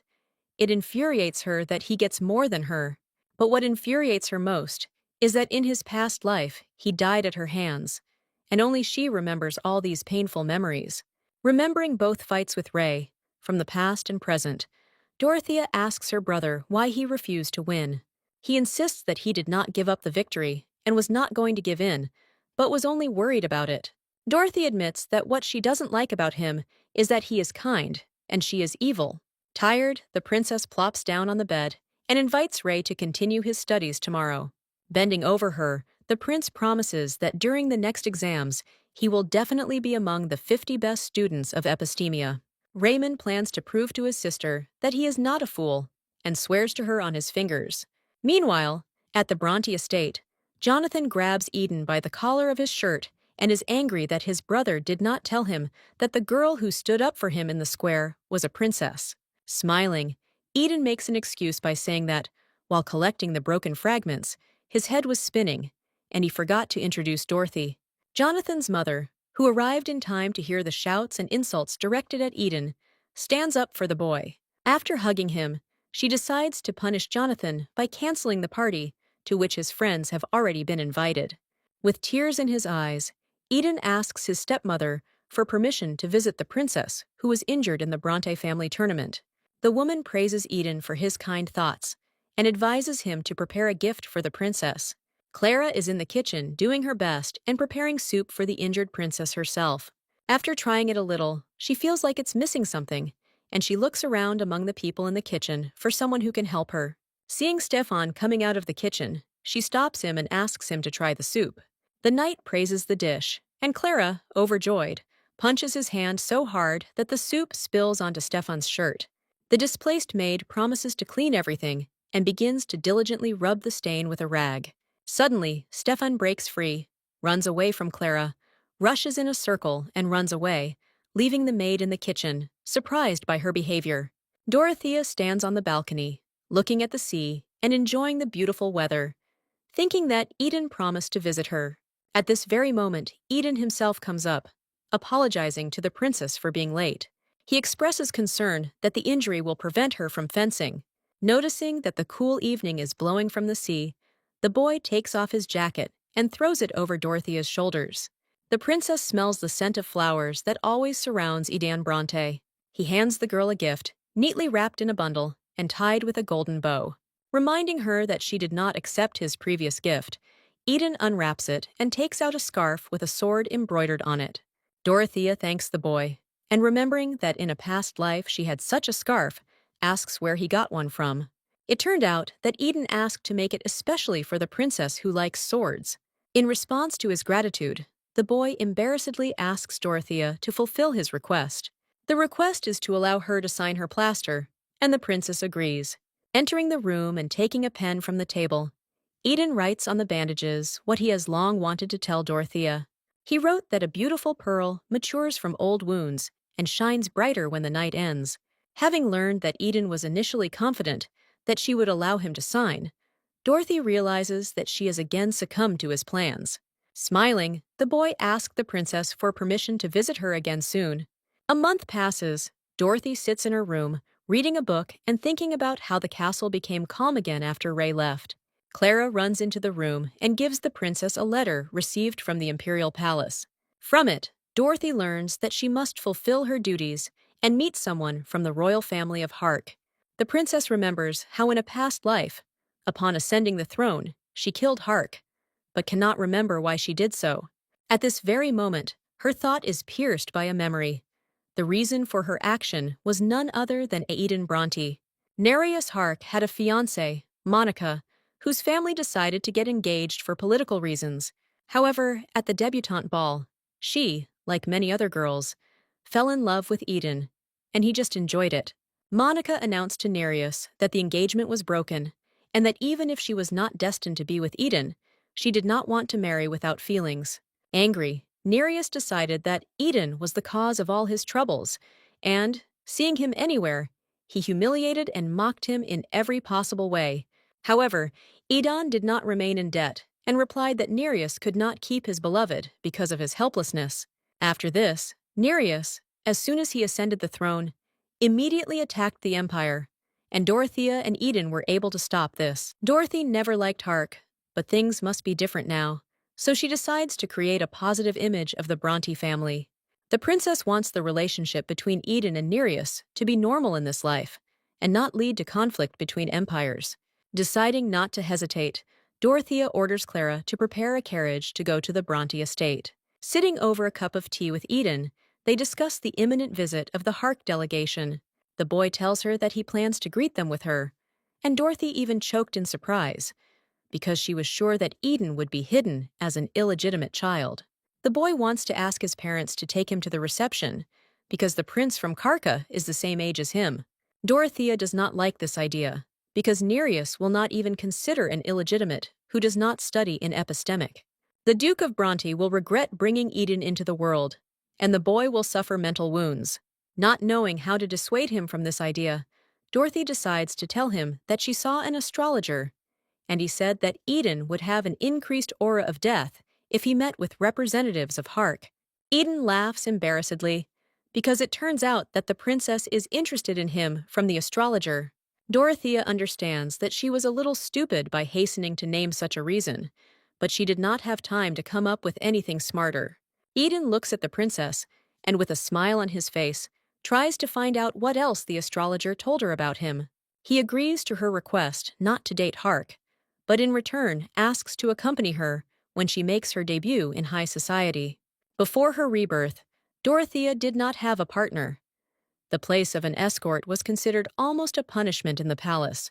In the end, Ray recommended his friend Theon as an accompaniment, and he could not refuse. It was then that Dorothy fell in love with him, which later turned into misfortune for Theon. The princess was carried away into memories of the time when Carnon insisted on their engagement in order to build a bridge of relations with the freed family. Aiden repeats his question and asks Dorothy to promise that she will lend him a hand on the day of her debut. Deciding for herself that this is only for the better, the princess swears her promise on her fingers. And a few days later, Nereus Ponce from the kingdom of Kark stands in front of Dorothea. The princess tries to set herself up for good, despite the arrogant look of the guest, because she plans to improve the relationship. Nereus stands silent and motionless, and the servants rush to tell him that the princess is in front of him. However, the guest laughs at Dorothea for not knowing how to control spirits. In the royal family of Ponce, the power of the spirit of water is passed down from generation to generation, with which they still maintain a close connection. Nereus does not agree to call someone a princess who does not know how to handle spirits and could not even enter the epistemium. Dorothea tells him that she did not go there of her own free will, and not because she could not. With her diplomatic behavior, she proves that she is much more educated than Nereus, although she does not study in epistemia. They look into each other's eyes with flaring hatred, without interrupting the verbal skirmish. Sitting over a cup of tea, Dorothea, without losing her dignity, reveals to Nereus all her scientific knowledge. Not to be outdone, he remembers that military affairs is also studied in epistemia. Then Dorothy, in a calm tone, invites him to compete with swords and asks him to behave politely if she wins. Nereus was absolutely confident of his victory, but almost immediately after the start of the battle, Dorothea disarmed him. The princess mocks his abilities because it was the first time she picked up a sword after removing the cast, but even so, he could not defeat her. Angry, Nereus summons the spirit of water, and Dorothea is whirled around in a strong whirlpool in front of the frightened servants. Because of the water, it becomes difficult for the princess to breathe, and she is scared to realize that due to her inability to summon spirits, Ubera may soon be absorbed by Hark. Having gained strength from the anger overwhelming her, Dorothy raises her sword and cuts the water with a flourish. Nereus cannot believe his eyes, because the princess was able to resist the spirit without having any abilities. Dorothea assures Clara and Stefan, who have run up, that she is fine and gets back on her feet. Approaching Nereus with a confident step, she demands to raise the sword again to continue the fight. He justifies himself by saying that the powers of the spirit are also one of the ways of fighting, but Dorothea is not against Nereus using powers. She is confident in herself, and the very next moment she disarms him again and puts the sword to his neck. Sitting in the room combing her hair, the princess reassures the worried Clara that she is all right. However, unpleasant thoughts are spinning in her head. She does not understand why she needed this victory. Does she really want to go over her head again? A worried Edon enters the room, having apparently found out about what happened. Dorothea assures him that everything is fine, but she can't stop thinking that because of the water spirit, Ubera will be absorbed by Hark. Aiden is worried because the princess always says that everything is fine, but her face says that everything is completely wrong. To somehow entertain Dorothy, the boy invites her to play the violin for her, and everyone is delighted with his talent. Suddenly, the game is interrupted by a knock on the door, and the princess, recognizing the voice of Nereus in the newcomer, jumps up from her seat. Grabbing Eden by the hand, she hides him behind the curtain and orders him not to move, because he promised not to meet with Ponce. Without waiting for an invitation and pushing away Clara, who came out to meet her, Nereus unceremoniously enters Dorothea's room. Having examined her, he notices that she is not injured, and the princess orders him to briefly explain to her the purpose of his visit. Nereus apologizes for using his power on an ordinary person who cannot control spirits, and Dorothy, barely able to contain herself, accepts the apology and asks him to leave. The uninvited guest conveys to the princess an invitation from his father to attend the evening meal, where the Duke of Bronte will also be present. Dorothea doesn't want to go, but it's rude to decline the king's invitation, so she tells Clara to prepare everything she needs to go. Nereus asks who played the violin before he arrived, but Dorothy claims that he heard it and hurries out. Pons glances at Stefan, standing motionless by the curtain, who promises to catch up with them as soon as he finishes with his business. Sitting at a table with guests, King Harka tries to defuse the situation after an incident between his son and the princess. He hopes for Dorothea's understanding, and notices that she is becoming more and more like Empress Alice. The princess saw a portrait of her mother, who belonged to one of the branches of Friade, and she liked the woman in the portrait. Leaving the estate, Dorothy is indignant at the words of the king, who hinted that the princess was not invited to the capital, even though she had recovered. Suddenly, she remembers the food that Joy brought her every month and learns that she has not heard from him for 2 months.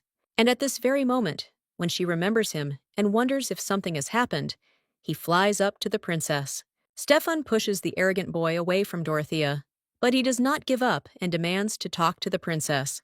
He falls to his knees in front of her and asks for help, because she promised that she would help if he ever had to sell his life. Sitting in the princess's carriage, Joy tells her that his father owes money to the mayor, and now he and his younger brother will be taken to the mine. Fearing for the boy's life, the princess agrees to help the children, but in return demands that they fulfill one condition. Dorothea visits the mayor and gives him a chest full of gold bars. The man claims that there is much more in the chest than the debt. Dorothea asks that the money be used to pay off the debts of all the children working in the mine, and that no more child labor be used. Before her rebirth, when she introduced a law banning child labor, she was much criticized. Now she is not an empress and has no right to do this, but she hopes that she could help at least someone. Joy is surprised that the princess is going to go with him after his brother.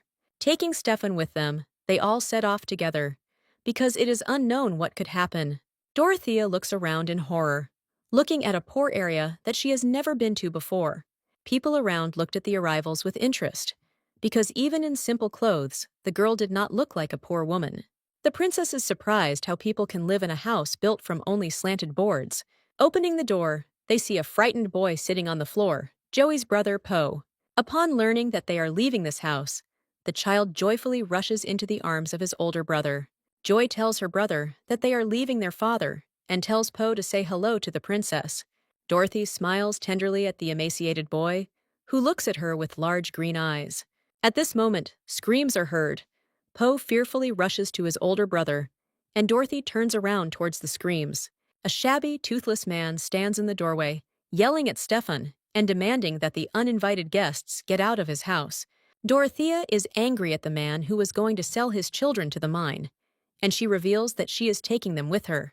Grabbing Joy's hand, she hurriedly leads them behind her, away from this scoundrel. Returning to the estate, Dorothy ordered the children to be washed and changed. The princess reminds the rejoicing children that she ransomed them, and in return for paying off the debt, they must work for her. She states that they should follow her as she has work for them. The boys are brought to the dining room, where a rich table is set, decorated with flowers. The children stand rooted to the spot, because for the first time in their lives, they see such splendor, and the princess orders them to sit down. A variety of dishes are brought to the table, which makes the boys' eyes widen. Dorothea plans to teach them table etiquette, so that Joy and Poe can serve her. Joy is a little scared. He doesn't know what to expect from the princess, because she might turn out to be just like Earl Duncan and make him do hard work.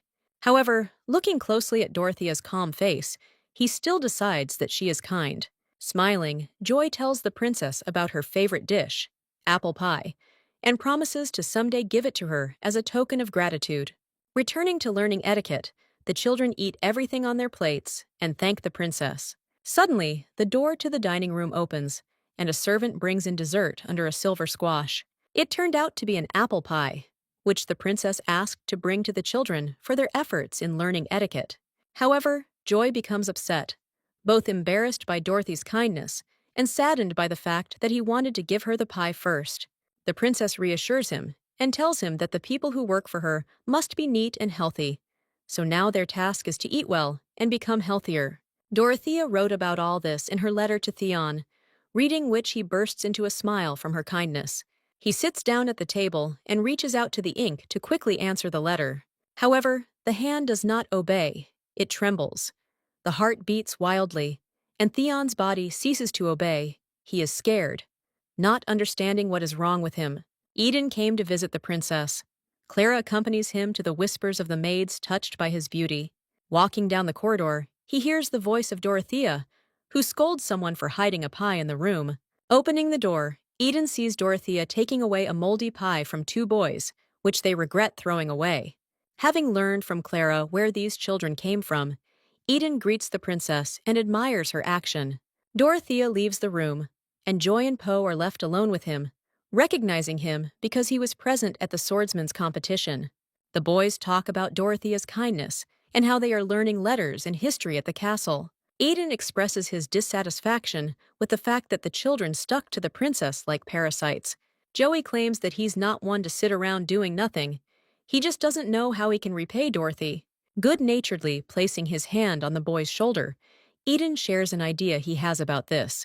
Dorothea is sitting in the guest room, sipping tea with Eden, when a confused Joy and Poe appear on the doorstep. They take out from behind their backs a basket of berries that they collected to please the princess. The girl accepts the gift embarrassedly. She didn't force the boys to work, but she's pleased that they took care of her. Suddenly, Dorothy notices that the basket is lined with Theon's handkerchief, which is all smeared in berry juice. The princess is angry. She scolds the boys for taking someone else's thing without asking, because this scarf means so much to her. Out of fear, Poe begins to cry and tells Dorothea that it was Eden's idea to bring her sweets. Joey is angry because Eden told him to put something under the berries, but he claims that he didn't think they would take Dorothy's thing. The princess asks the boys to go out for a while, and as she leaves, Joy casts an angry glance at a grinning Eden. However, as soon as the door slams, Dorothea slaps Eden in the face. She looks him straight in the eye and understands perfectly what really happened. Eden makes a surprised face, but Dorothy suddenly realizes that they are both the same as before. She was going to change Eden in the right direction, but she can't even control herself. Before his rebirth, he had a hobby of secretly throwing his things and enjoying superiority when noble ladies bowed before him to pick up the dropped thing. Among them were those who kept his scarves, and he, watching this, laughed at them. Dorothea was the first to find out about this hobby of his, and this became the beginning of their common sin. Their anger was too closely intertwined. The tyrant who ascended the throne and her right hand, who pushed her to do so. All this then took root and eventually bore fruit, leading to the murder of Raymond. She tried to convince her friend Theon, who was crying over the corpse, that she was now the empress. She convinced him that now he would sit on the throne next to the empress. However, people opposed the fact that a person who did not control the spirit and killed his loved ones would be on the throne. She killed everyone who opposed her, but contrary to expectations, Theon declared her madness. Since the day of Raymond's murder, she had been tormented by insomnia every day. She was worried that people continued to hate her. However, Eden, who was always nearby, convinced her that people were mired in prejudices. Theon turned his back on Dorothea, but Eden swore that he would always be there and take care of her. Theon continued to correspond with Julia, and his face always lit up with a smile when he received a new letter. Dorothea trembled with anger, because she had much more than Julia, but Theon never smiled at her. She even decided to build a new palace for Theon to earn his favor. However, this did not help either. Dorothea learned that Theon considered her pathetic and terrible. She then became so angry that, deciding that the only thing beautiful about her was her jewelry, she tore out the earring in anger, tearing her ear.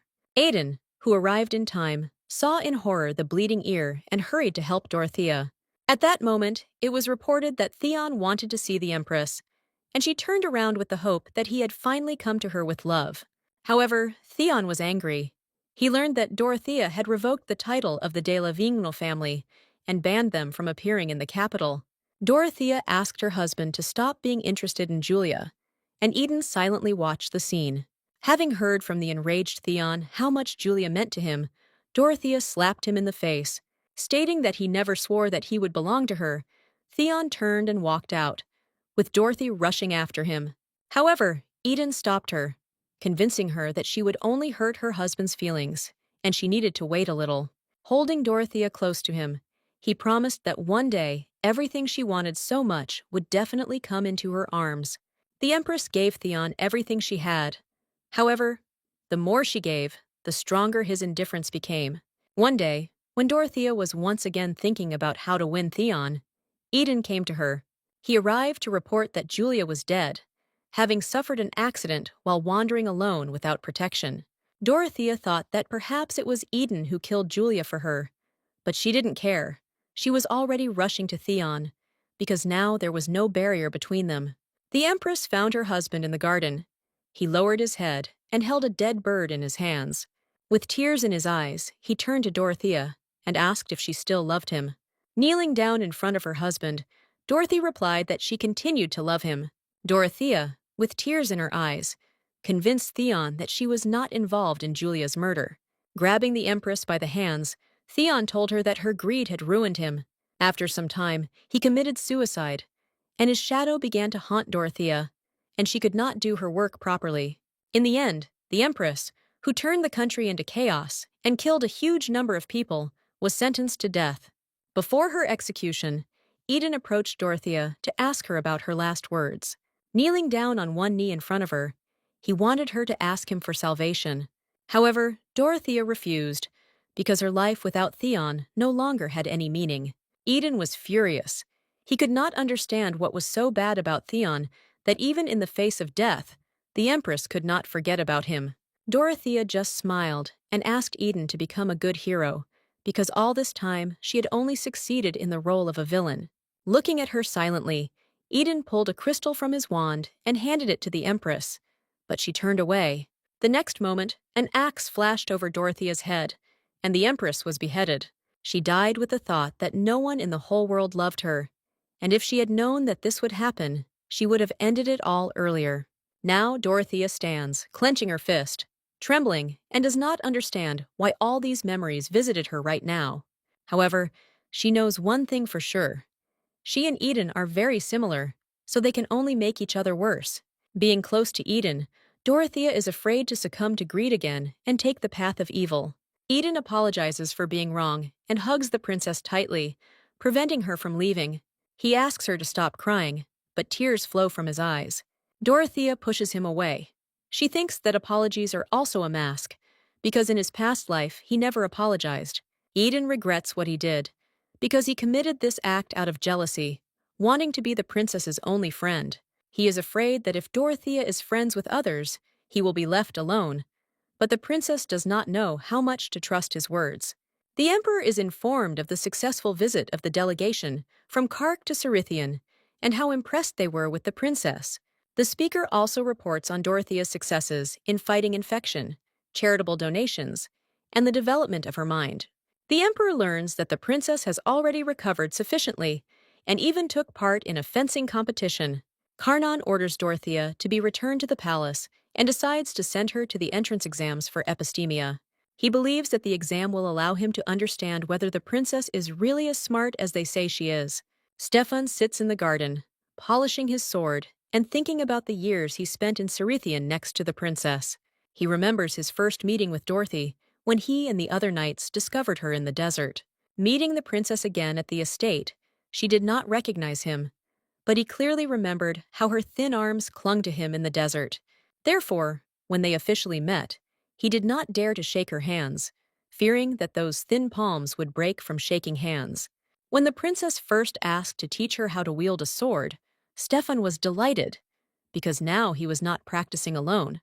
Moreover, when the knight saw how well the princess trained, he understood the joy of mentoring. Stefan considered Dorothea a smart, persistent, strong girl, as if blessed by God, whom one could not help but love.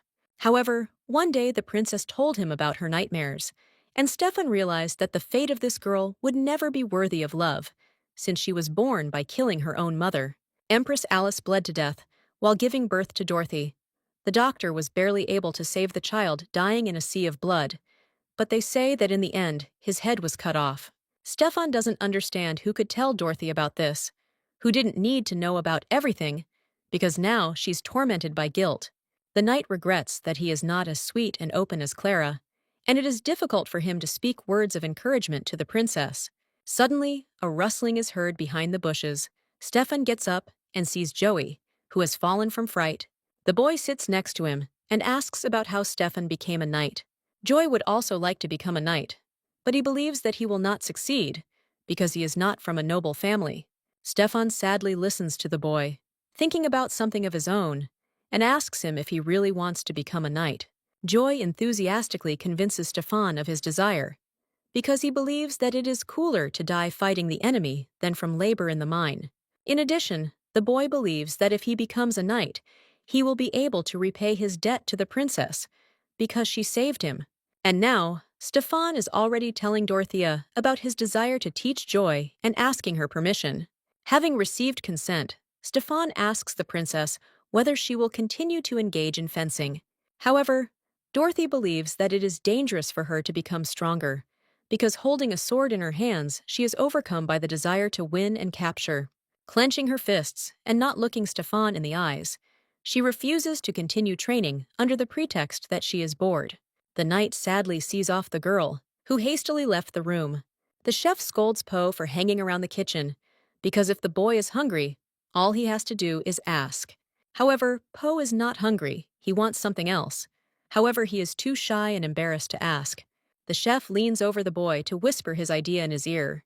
The boss praises the joyful Poe for what he said and promises to help him as much as necessary. Eden lies on the bed in his room and cries, saddened that the princess is angry with him and refuses him admission. He wants to do something that will make Dorothy happy, and suddenly a wonderful thought occurs to him. There are flowers in Sarishan that shine in the night, but there are no such flowers in other places, and people often come to find them. Eden decides to go in search of flowers.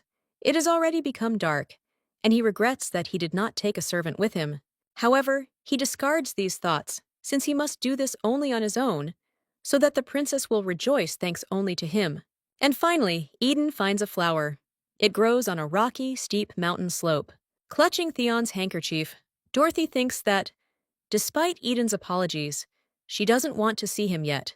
There is a knock on the door, and Clara appears on the threshold along with the Bronte family maid, who is looking for the boy.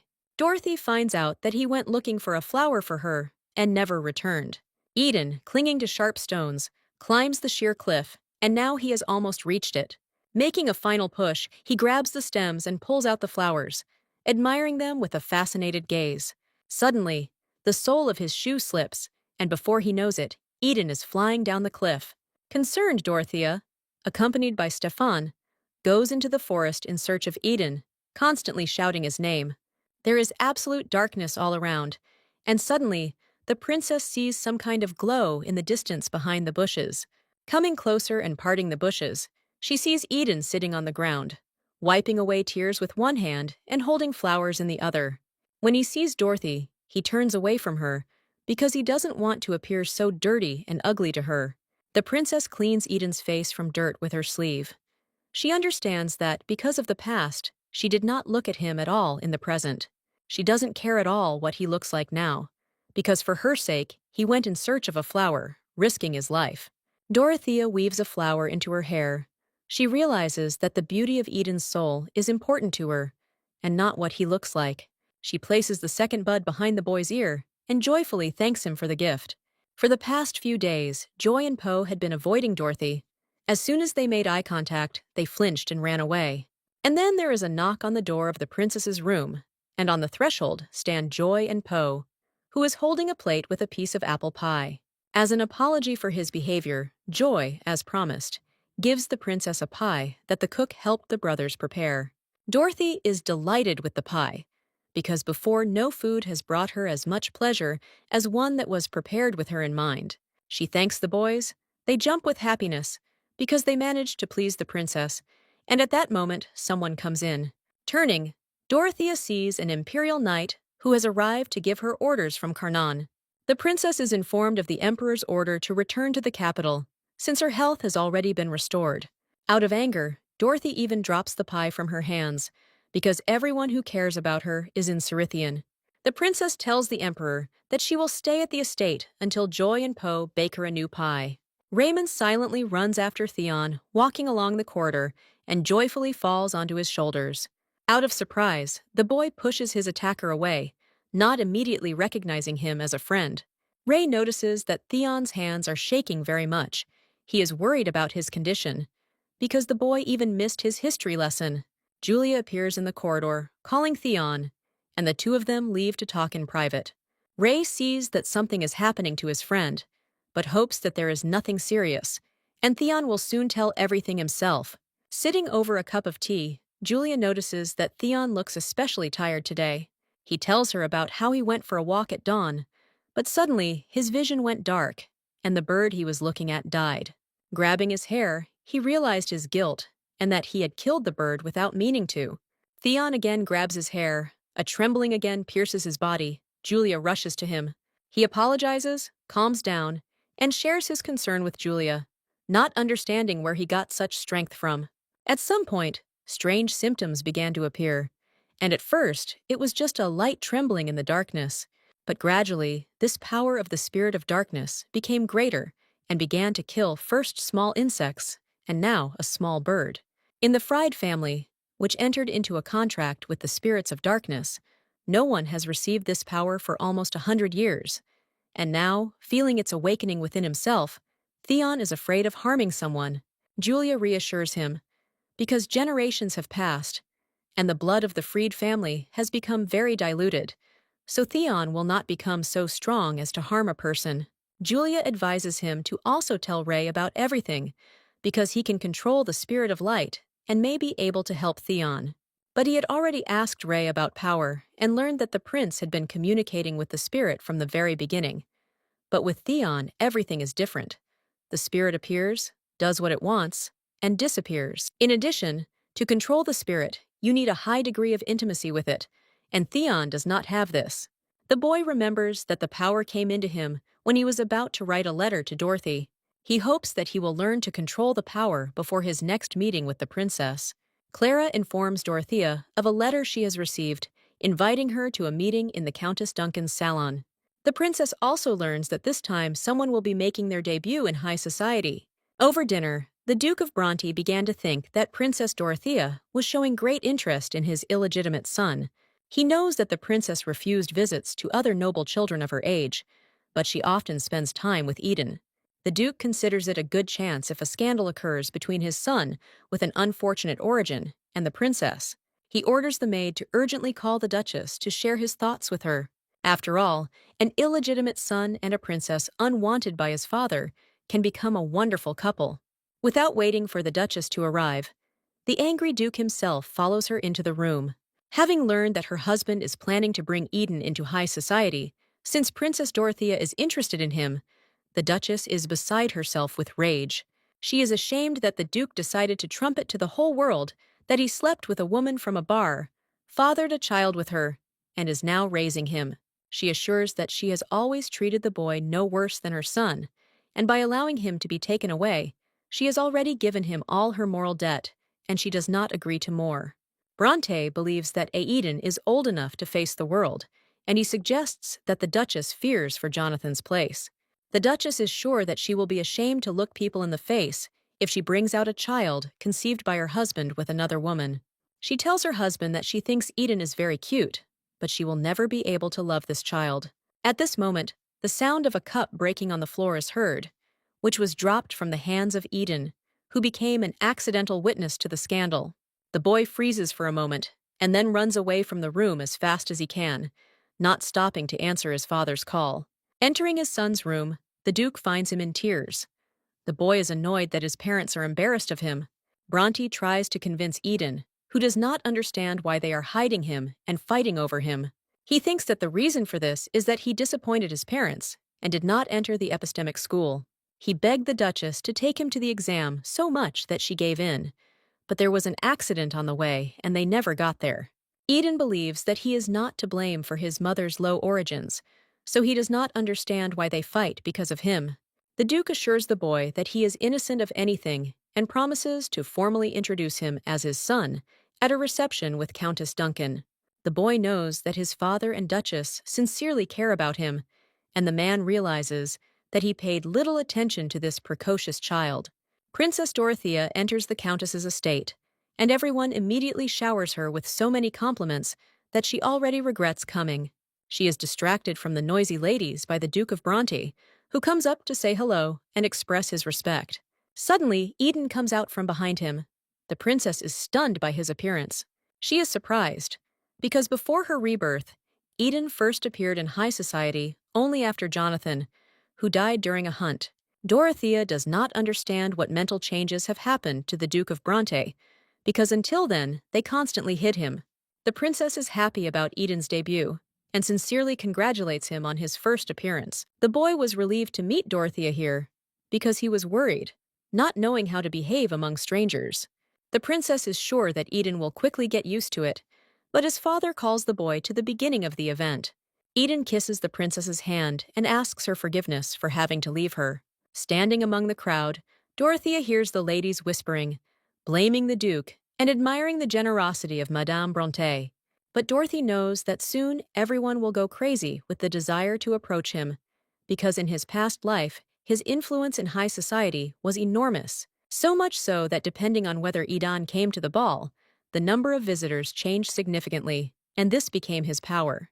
Countess Duncan learns of a musician's injury, as a result of which he will not be able to perform, and is afraid that there is no one to replace him. Eden, who accidentally witnessed the conversation, offers the Countess his candidacy for the role of pianist. The boy apologizes for his tactlessness and introduces himself as the youngest son of the Bronte family. The Countess laughingly asks Eden if he can perform Beethoven, since it is difficult for an ordinary person to play this composition. Eden claims that he rehearsed this composition every day and asks Mrs. Duncan to give him a chance. Dorothea sips her juice in boredom and wonders where Eden has gone. Suddenly, the hubbub of the crowd subsides, and, turning around, the princess sees Eden sitting at the piano. The song fascinates the girl. It seems to her that Eden plays it as if he wants her to hear it. Dorothea thinks that perhaps if Eden had become a musician, rather than a minister, he would have been happier. But he was very ambitious. Those present applaud the young talent, and he, finding the princess in the crowd, enthusiastically waves to her. Dorothea goes out onto the balcony to be quiet, but hears the ladies gossiping about how Eden waved to the princess. She is outraged that people are minding their own business, discussing how she and he are the perfect couple, and at that moment, Eden approaches her. Dorothy is sure that there is nothing good in their words, because their couple is ideal in that the abandoned Millanaire and the illegitimate Bronte are two natural geniuses who cannot sparkle brightly. Now the ladies are discussing in a whisper that the princess cannot summon the spirit, and they are prophesying the end of the imperial palace. Suddenly, from somewhere on the balcony, bright red juice, sticky with sweetness, pours onto one of the ladies. Looking up, they see Eden Bronte apologizing for accidentally knocking over a glass while trying to put it on the railing. Eden states that the Freeds have not been able to summon the spirit of darkness for over 100 years, but they still hold the power, meaning that if someone from Milano cannot summon the spirits, it will not cause the empire to fall. Clenching her fists, Dorothea asks Eden to stop, because she believes that Millanaire, who does not see spirits, is not Millanaire. Bowing, the ladies make excuses that they only feel sorry for the princess, because she was left in Sirician and has not been called to the palace for several years. The princess leaves, assuring the ladies that there is no need to feel sorry for her, because she is so unhappy that someone's heart ache for her. Eden throws the glass on the ground, a few steps away from the high society gossips, and follows the princess. Dorothea wants to return to where there are people who care about her, Stefan, Clara, Joy, and Poe. However, her path is blocked by a knight who appears out of nowhere, announcing the arrival of the imperial carriage. He reads out Karnan's order, which states that the princess has already recovered her health and therefore must return. Dorothy realizes that if she refuses, she will again receive the yoke of a rebel, so she asks for at least time to prepare. The knight must carry out the order without delay, but Dorothy asks him to at least let her say goodbye. The princess realizes that everyone she cares about, except Clara, will remain in Cerithian, and she worries about Joy and Poe. Dorothea asks for a couple of minutes to write letters for Clara and the boys. Eden enters the room and invites the princess to personally deliver the letter to the castle. The boy asks Dorothy not to worry, because he will properly fulfill everything she instructs him to do. The princess thinks that this time Eden will not act badly again, and asks him to give the letter to Clara. Eden congratulates the princess on her return to Lampas and asks not to say goodbye, as if they were seeing each other for the last time. Coming closer and smiling, Dorothy promises that they will definitely meet again. Eden reminds her of the debutante ball, where he will be her partner, and until then, he promises to wait only for this day. Before Dorothy leaves, Eden pulls her in, hugs her tightly, and kisses her on the forehead goodbye. Raymond is worried that Theon is hiding something from him. He thinks that his friend fell in love with Julia and they left him alone. With these thoughts, he walks along the corridor, and suddenly, through the open door, he hears the sound of breaking glass. Ray opens the door and sees Theon sitting on the floor. He is shaking all over and looks very exhausted. The prince rushes to his friend, and he asks the prince to help him learn to handle the spirit as he wants. Dorothea arrived at the castle for the first time in 3 years, but nothing had changed. Neither the castle nor Karnan. The emperor believes that it is time for the girl to return to the castle, but Dorothea sees no reason to be there. Karnan promises to change his mind about his daughter if she passes the entrance exams to Epistemia. Previously, Dorothy would have been delighted by these words and began to study hard, but now she does not see the point in this and refuses. The enraged emperor did not plan to give Dorothy a choice. He orders her to take the exams. The princess agrees to take the exam, but refuses the teacher offered by the emperor. Lying in her room, Dorothea thinks about how important it was for her to know all the exam topics by heart before, and how it doesn't matter now. A bored Raymond flies into the room and rushes to his sister, and she, as usual, pushes him away.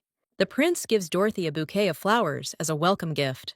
Ray is inspired by the fact that his sister will enter Epistemia. He is looking forward to going there with her and introducing her to friends. Dorothy again reproaches her brother for coming, instead of studying to chat with her about all sorts of nonsense. Clara is horrified by how suddenly the princess was summoned to the capital. She, clutching her head, rushes around the house, collecting her things. Upon learning that Dorothy is leaving, Joy and Poe are upset, because now they will have to return home to their father. With his face buried in his older brother's chest, Poe cries because he doesn't want to go back. In this bustle, they are all caught by Eden, who has arrived to fulfill the princess's request. He gives the letter to Clara, who after reading it, admires the resourcefulness and kindness of the princess. The boys learn that Dorothea ordered them to also go to Lampas with Clara.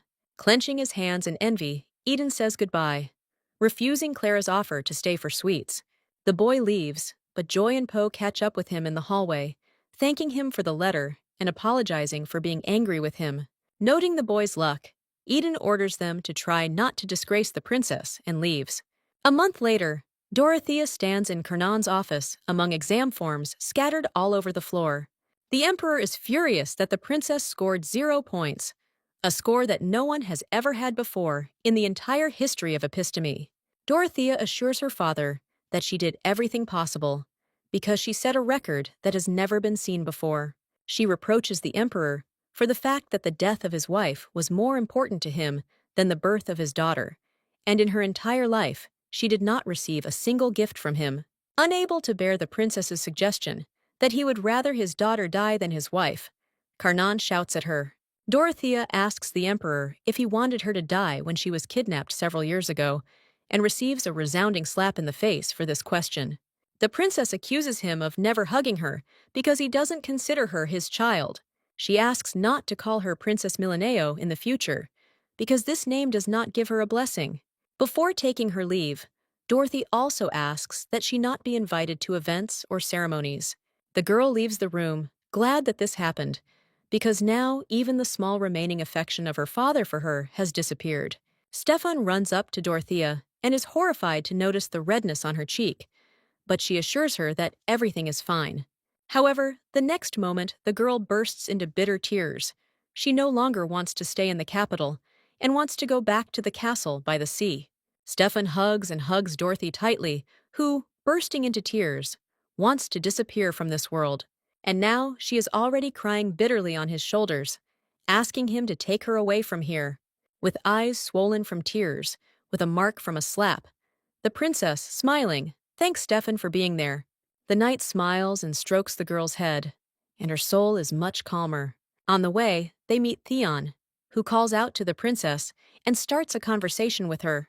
Dorothea feels awkward, because once again she appears before Theon in a form in which she does not want to appear. After listening to Dorothy's assurances that she is fine, he takes a tube of medicine from his pocket and advises applying it to her cheek. The princess takes the medicine, thanks Theon for his help, and saying goodbye, leaves. Looking after her, the boy thinks about who could have hit Dorothy, and, worried about her, decides to ask. However, the power of darkness reappears, and Theon's whole body trembles, and he decides to be careful when meeting people. Dorothy looks at the medicine that Theon gave, but for some reason she thinks about Eden. She thinks of writing him a letter and telling him about what happened, because Eden always listened carefully to her stories, like a very close friend. Dorothea picks up the mahogany box and admires the contents. She decides to include a bookmark in the letter, which she made from a flower given by Eden to make him happy. The princess is thinking about writing about her miserable, lonely existence in the palace, or about the fact that her only parent wants her dead. Thinking it was no use, she changes her mind and slams the box shut. Eden squats in the garden, saddened by the lack of news from the princess. He is jealous of the guys who went to see her in Lampas, because he already misses Dorothy so much. Remembering the words of the princess, Karnan thinks that he would never prefer her death, because what kind of father wants his daughter to die at the hands of kidnappers? However, in reality, if it was possible to save Alice on the day Dorothy was born, at the cost of the girl's life, he would agree. Every time Karnan looks at his daughter, he remembers how his wife died in his arms, and he cannot be affectionate. He thinks about how eerily similar Dorothy is to her mother, and how he might develop some feelings for her. However, the girl cannot summon spirits, and this puts the imperial family at risk. The emperor is upset that the child whom Alice gave birth to at the cost of her life is not able to summon a single spirit. Raymond is very upset by the news that Dorothea failed the exam for the academy. He tells Theon that she received the lowest grade, 0 points on the test. The boy is sure that the princess failed the exam not out of stupidity, but on the contrary, out of great intelligence, having done it on purpose. Theon shares the news with his friend that he has managed to suppress his power, and now he is less worried about harming someone. However, Raymond is concerned that if Theon continues to suppress the spirit of darkness, it could harm him. The spirit of darkness is associated with death, and the more Theon suppresses it, the less vitality it has. Raymond found old books in the Imperial Library and studied some facts. He shows Theon the story of how the first Milleneo and the first Freed made a bloody contract with the Spirit King. Milleneo created the sun by making a wish for the spirit of light, and Freed signed the spirit of darkness by throwing a curtain to escape the sun. Having learned that light and darkness were one, and families balanced each other, stabilizing the forces, Ray offers Theon help. The prince promises to find out how they can stabilize their powers, so that the spirit of light will suppress the spirit of darkness. Loaded with boxes and things, Clara hurries to the princess, since the move took longer than she expected. Not noticing Stefan appearing on the way, the maid bumps into him, drops the boxes, and ends up in the arms of the knight. Dorothy comes out to meet them, upset that she did not have time to prepare for their arrival. Clara rushes to hug the princess, notices a mark on her cheek, and offers to quickly apply the medicine. Joy and Poe are also concerned about Dorothea's appearance, they vying with each other to ask what happened to her. And then the girl realizes that it was not about returning to Sarishan, but about the people who care about her. She joyfully welcomes them, because her home is now where these people are. All of them, along with Stefan, rush to hug the princess. She is happy because she is again surrounded by dear people. Sitting over a cup of tea, Dorothy reflects on how good it is that everyone came, because she feels uncomfortable being around Karnan. Joy and Poe approach her to see how they can help, and Dorothy orders them to live as before, just not to go to other palaces and practice more etiquette. Theon and Raymond enter the room, who came to support his sister because he is worried about her mood lately. Theon compliments Dorothy, and she finds herself seeing that, thanks to his friendliness, the memories of his death are gradually fading. Raymond notices the boys standing aside and asks his sister who they are. The boys are in awe of the fact that the crown prince is talking to them, but Ray treats them with a simplicity not typical of a prince. Dorothy realizes that maybe this isn't such a bad thing, since she's always been jealous of his brightness and how well-loved he is. Dorothea is already 16 years old. She is walking through the garden and suddenly hears Clara calling her. Out of breath, the maid runs up to the princess to inform her, to ask her for a few days of leave. As it turned out, Clara's father, who had been ill in recent years, died this morning. Dorothy sympathizes with the maid and regrets that she did not know about this earlier, in order to give her more time to spend with her sick father. Clara is touched by her mistress's understanding and kindness, but Dorothy does not think so, because she knows nothing about the life of her maid. The princess orders someone to be sent to help Clara organize the funeral and a wreath on Dorothea's behalf.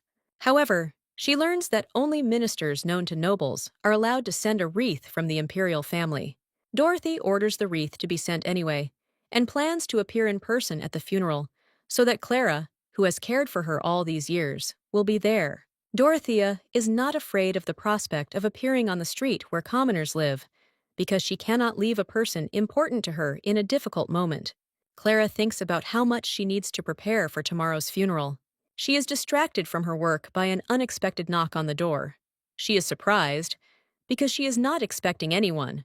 Clara opens the door and sees Stefan on the threshold, who has come to help her. Those gathered in the funeral hall are whispering about the wreath sent on behalf of the imperial family. Clara stands in the hall and thanks Stefan for his help, because thanks to the princess, organizing the funeral was easy. She learns from the knight that he himself volunteered to help her because he was worried about her after hearing her cry. The imperial carriage approaches the funeral hall, and the princess appears, dressed in a mourning dress. Dorothy apologizes for arriving late, but Clara is so moved that she does not know how to thank the princess. She hugs the girl tightly and promises that she will live with her for the rest of her life. After the funeral, the delegation went to Clara's home to drink tea. Dorothea learns that her maid has an older brother, but he is in no condition to receive guests. At this moment, the door to the next room opens, and Clara's brother, Anton, appears on the threshold in a wheelchair. He introduces himself and apologizes to the princess for the inconvenience. Anton thanks Dorothea for her condolences and for the way she takes care of his sister. The princess claims that she considers Clara her family, because family is not just people connected by blood, but someone more important. Embarrassed, Clara leaves the living room to prepare another batch of tea. Anton thanks the princess for loving his sister with all her heart and seeing her true character. He talks about his illness, due to which he cannot work, because he knows how to sew, but people do not buy things made by cripples. Having learned about Anton's sewing abilities, Dorothea is struck by the idea of how she can help him. Meanwhile, Clara sits sad and embarrassed in the yard, hugging her knees. Stefan comes out to her to check if everything is okay. As it turned out, Clara did not want to introduce her brother to Stefan and the princess, since until now everyone had neglected him. Clara is ashamed. She thinks that she deceived Dorothy because she does not consider herself good. With tears in her eyes, she tells how she was tired of her sick father and brother and did not want to return home from the castle. Stefan silently hugs Clara and holds her close to calm her down. He understands that it was hard for the girl to bear this burden alone, and there is nothing to blame her for. The knight speaks of Clara's kindness, which the princess saw, and the girl feels better in his arms. Saying goodbye to the maid, Dorothea asks to contact Stefan if help is needed. The princess reports that she will be busy for some time, as she has an important matter. Sitting in her office, Dorothea works hard on a plan to create a support center for the disabled. She dreams of creating a program to provide funds for treatment and regular medical care. Dorothy also wants to create a community where people with similar problems can communicate, but this requires permission from the emperor. The princess recalls how she planned to create such a center even before her rebirth, but the nobility perceived the idea negatively. People from the highest circles believed that they needed to invest in a business that could benefit the palace. Karnonu also called the idea of a princess a useless endeavor. He said that mediocre people are of no use. Dorothea did not understand how one could treat others poorly just because they were not beneficial. Then she thinks that if she had power, no one would dare to look down on her. These thoughts frighten Dorothea because she promised herself not to wish for much, but she continues to do so. Distressed that nothing has changed and feeling hopeless, the girl gets up from the table. Ray enters the room and, noticing Dorothy's papers, asks permission to look at her plan. After reading his sister's work, the prince is delighted. He wants to conduct an analysis and begin implementing the plan. Dorothea believes that most likely she will not succeed, because for this she needs the emperor's permission. Raymond offers his sister help. He promises to talk to his father, because it is difficult for Dorothy to do this. The princess believes that the emperor can listen to Ray and wants to try. For the sake of Clara and Anton, Raymond promises to talk to the emperor because he is ready to fulfill any request of his sister. However, in return, he has a condition. Dorothea must thank him and hug him. The princess refuses, but Ray doesn't back down. He doesn't understand why Dorothy can't hug him for once. Distressed Raymond lies face down on the floor. It hurts him that his sister never did this and did not love him since he was 1 year old. Dorothy remembers being irritated after her rebirth when her brother picked her up. She doesn't understand why her hugs are so important to Ray and what they mean to him. He believes that this is an agreement to take another step towards a relationship in which they will understand each other a little more. When asked to fulfill some other request of her brother, Ray asks her to kiss her on the cheek. Dorothy agrees, but promises to fulfill the request only after the prince receives permission from the emperor.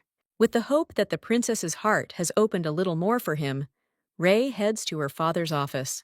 On the way, he stops at a portrait of his mother, and the very first memory pops up in his head.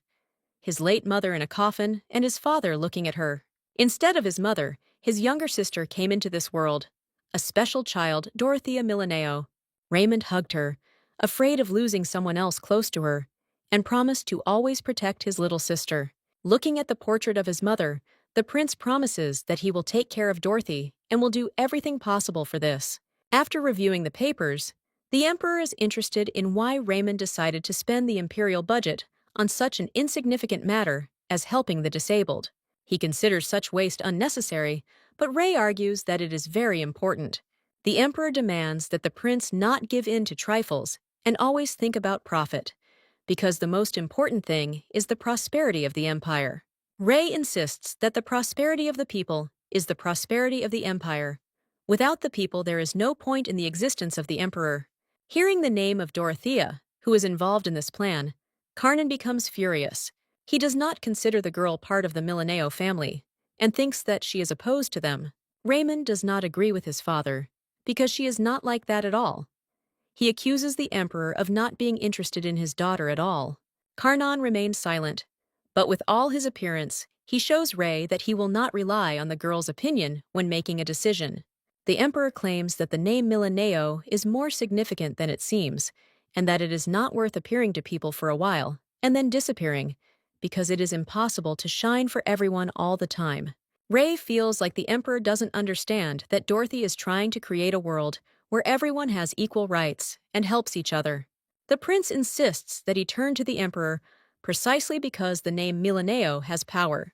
He claims that Dorothea made this plan because she knows that the family has power, money, and strength that can help people.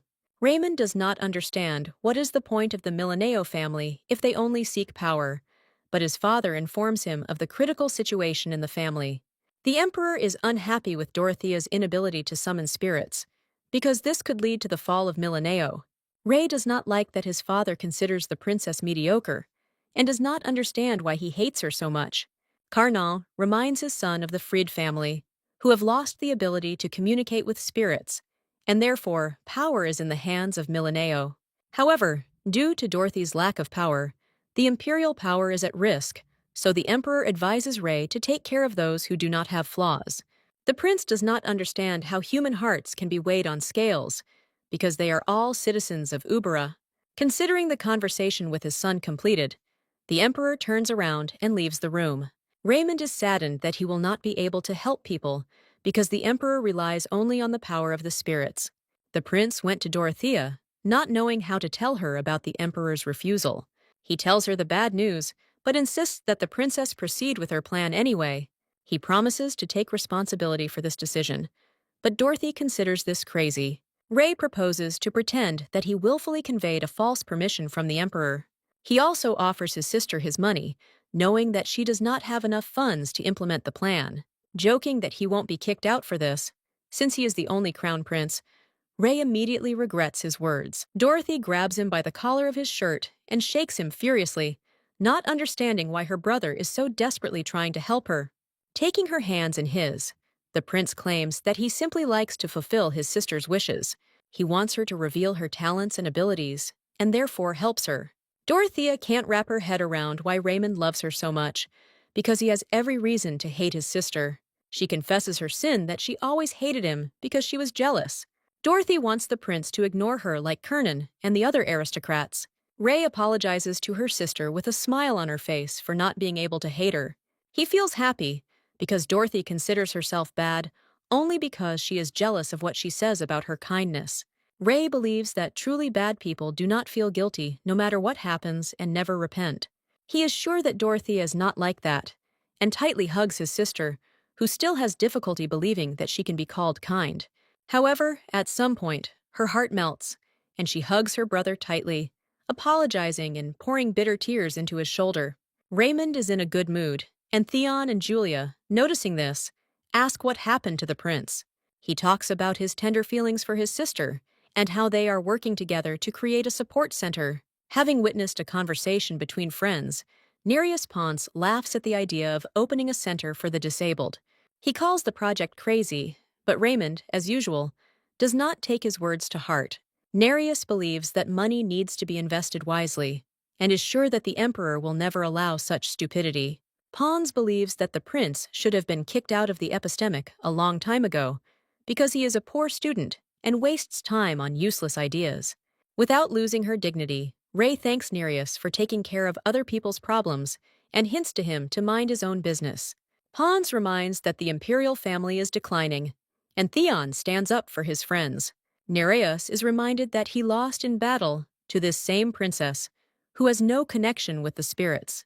Raymond, still smiling, advises Ponce to mind his own affairs and the affairs of the kingdom of Hark. Leaving Nereus alone with his evil thoughts, Rey, Theon, and Julia leave the room. Dorothea discusses with Rey the need to change people's perceptions and stop discrimination against people with disabilities. While thinking about how to improve the opinion of people with disabilities, Rey comes up with an idea. A year later, the support center that Raymond and Dorothea put so much effort into is finally created. They had many difficulties along the way, but by collaborating with Anton and the others, they managed to complete everything. Looking at her creation with pride, Dorothea remembers Eden when an inspired Raymond approaches her. She thanks her brother because everything they achieved was achieved thanks to him. A year ago, the prince had a great idea, as a result of which their plans came true.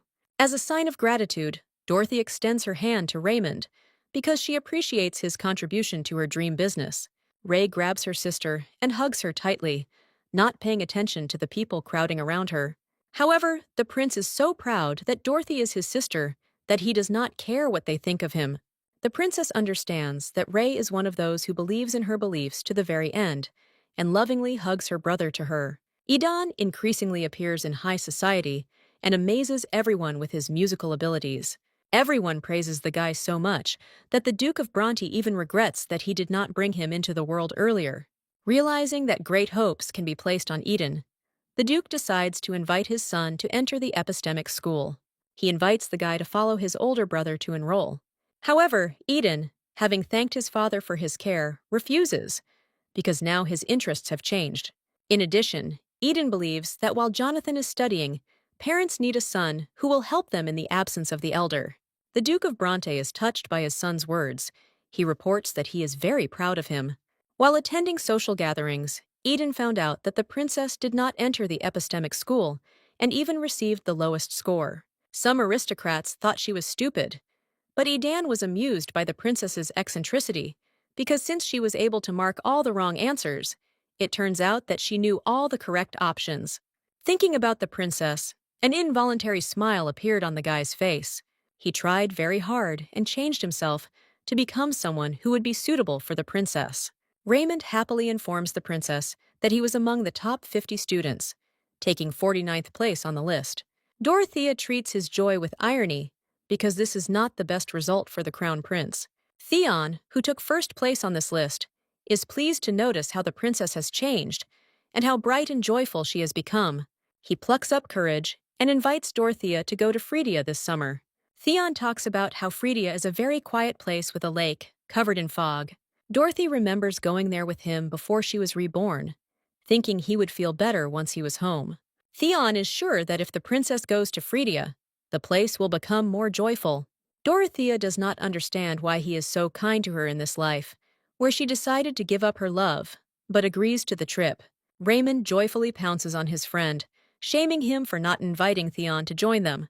And so Dorothy goes to Phrygia, deciding that this will be a farewell trip in which she will forever abandon Theon.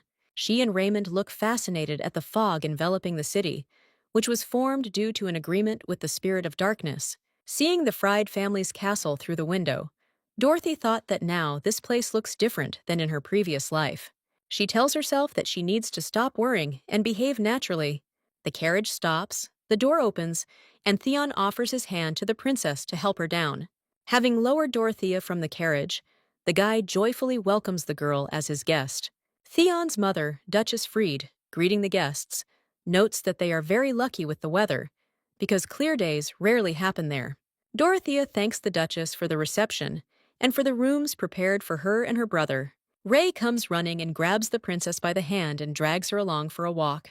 Dorothea has been sitting on the shore for a whole hour and looking at the backs of the guys fishing by the lake. Ray is happy with the fish she caught and, showing it to her sister, offers to cook it for dinner. Dorothy looks at her brother with tenderness. She understands that she is ready to sit like this for a long time, since Ray is having so much fun. Suddenly, Julia approaches the guys, having prepared a snack for her friends. Raymond brings Dorothy a bucket of his catch and jokes that he is ready to give up his throne to become a fisherman. While Julia tells everyone stories from Theon's childhood, the guy extends his hand to Dorothea and invites her to go fishing. The princess decides to allow herself to daydream a little during her final meeting with Theon and extends her hand to him in return. Raymond also wants to go fishing, but Julia insists that he eat first. Dorothy watches as Theon repeatedly pulls all sorts of garbage out of the lake and becomes convinced that he really doesn't know how to fish. He says that he goes fishing only because he just likes this lake. Dorothy remembers that in her previous life, she did not know that he liked this lake because he was always silent. Suddenly, Theon says that fishing now is an opportunity to be alone with the princess. At this very moment, Dorothea is bitten by such a big fish that she is afraid that the fishing line will break. Grabbing the girl from behind, Theon helps her pull out the hooked fish. They lose their balance, and in a moment, Theon finds himself on the ground, with Dorothea falling on top. By chance, their lips touch for a split second. The princess looks at Theon in surprise and fear. Stefan, who was nearby, runs towards them, worried that the princess will not get hurt. Dorothy assures her that she is fine and asks Stefan not to miss the huge fish. Theon and the princess are sitting on the ground near the fish with the catch and casually chatting about fishing. Dorothy doesn't understand why he doesn't say anything about the kiss and doesn't seem to care. She thinks it was just an accident and refuses Eden's offer to continue fishing. Dorothea asks Stefan to accompany her, explaining that she needs some rest. The princess lies on the ground, looks at the sunset, and thinks about what a fool she is, because she came to end her feelings. Theon is leaning over her, wanting to talk to the princess about something. He asks her why Dorothy agreed to his invitation, because he always had the feeling that she was building an invisible wall between them. The princess assures Theon that her cold behavior is caused only by extreme caution, thinking that she does not want a repeat of her past life. Dorothy smiles and says that she only wants happiness for him. Putting his hand on her shoulder, Theon admits that he also wants only happiness for the princess. However, she looks at him and again remembers the past and how she destroyed him then. Dorothea has tears streaming from her eyes, and Theon doesn't understand why she gets sad every time she hears something like this from him. He approaches her, wipes the girl's eyes with his hand, and asks her to stop crying. Dorothy is hurt that Theon is so gentle with her, but she gathers strength because he cannot ruin everything. The princess takes out her pocket and hands Theon his handkerchief and a bottle of medicine. The guy doesn't understand why Dorothea is returning these things to him, because she can keep them for herself. Dorothea refuses, and looking at Theon, realizes that she is now ready to finally let him go. She did everything she couldn't in her previous life, and now Theon sits in front of her, clutching his things in his hands and promising to keep them. Dorothea thought that parting with Tan would be painful, and she would regret it, but it didn't turn out that way. She stands on the balcony and looks at the night sky, and suddenly, fixing her gaze on the brightest star, she remembers flowers from Eden. The next morning, the prince and princess, accompanied by Stefan, stroll around Phrygia before heading back to the castle. They are chatting casually when someone behind them asks them to turn around. In front of them stands a little girl who sells shell jewelry that can only be found in Phrygia. It turns out that the girl makes her own jewelry, and each of them is made with love for a loved one. Dorothea buys jewelry, and approaching Stefan, asks him to lean towards her. The knight goes down to the girl, and she pins one of the purchased decorations on his cap. Dorothy bought gifts for other people dear to her, and now she is happily going home. A year later, epistemic graduation day arrives, and everyone congratulates the prince on graduating. Dorothea comes to congratulate her brother with a bouquet of flowers that she chose especially for him. Raymond is deeply touched, but Dorothy is again angry at him for showing his feelings in public. The prince boasts to his sister that he is graduating from epistemia, already in 32nd place. And now a young man on the balcony asks for a minute of attention to announce the start of the graduation ceremony. Dorothea turns around and recognizes the graduate as Theon, noting to herself how much he has grown since they last saw each other. The princess is happy to realize that after her trip to Phrygia, her unfulfilled love could become her good friend. The crowd is in turmoil as everyone looks for partners for the debutante ball. The Ubra Debutante Ball was an event where the entire aristocratic society gathered and held it after graduation. Raymond asks his sister if she has chosen a partner, and Dorothy does not know what to answer. She recalls how in a past life she was never able to find a partner, and, standing alone, heard gossip behind her back. Then Theon stood up for her, declaring himself the princess's partner, and never after that giving the appearance that he was forced to do this. Dorothy tells Ray that she can do without a partner, but he does not understand how he can go to the ball without a gentleman. Nereus Ponce appears before them and invites the princess to accompany her. Dorothy, looking intently at the approaching one, does not want to rush into a decision and informs Nereus about this. However, he is sure that in her position the princess will not be able to find anyone better than him, so he came to the aid of the one in need. At this moment, a familiar hand rests on Dorothea's shoulder, and she hears a familiar voice behind her. Putting his arm around Dorothy's shoulders, Eden reveals that the princess already has a partner for the evening. Eden leans over the girl and kisses her forehead. They haven't seen each other for a long time, and he missed her. He hopes that she remembers her promise, because the princess did not write to him, and he was afraid that she had forgotten him. Dorothea hurries to convince Eden that she did not forget, and the guy again hugs the girl to himself. Raymond, who caught this scene, angrily attacks Eden, pushing him away from Dorothy. Eden apologizes and introduces himself to the prince as the second son of the Duke of Bronte. Nereus is furious because some low and pathetic bastard is taking his partner. He reproaches Eden for not even being a student and having no right to be at the graduation. Nereus makes Eden laugh, but he responds to all the grins with decent calm. He didn't go to an academy and didn't learn how to attack people and elevate himself above others. Unable to restrain himself, Nereus angrily gives Eden a ringing slap in the face. Dorothea screams in fear. Raymond blocks Eden. He suggests that Nereus is still angry with Dorothea for defeating him in the past. The prince kicks Ponce out, and he, gritting his teeth, leaves, promising that there won't be a next time. Dorothea worries if Aiden is okay, because there is a burning mark on his cheek from a slap. The princess, under the pretext that she needs to talk to Eden, takes him away, but now they are awkwardly silent, waiting for the doctor. Dorothea begins to talk about Nereus, but Eden interrupts her as he wonders if she missed him.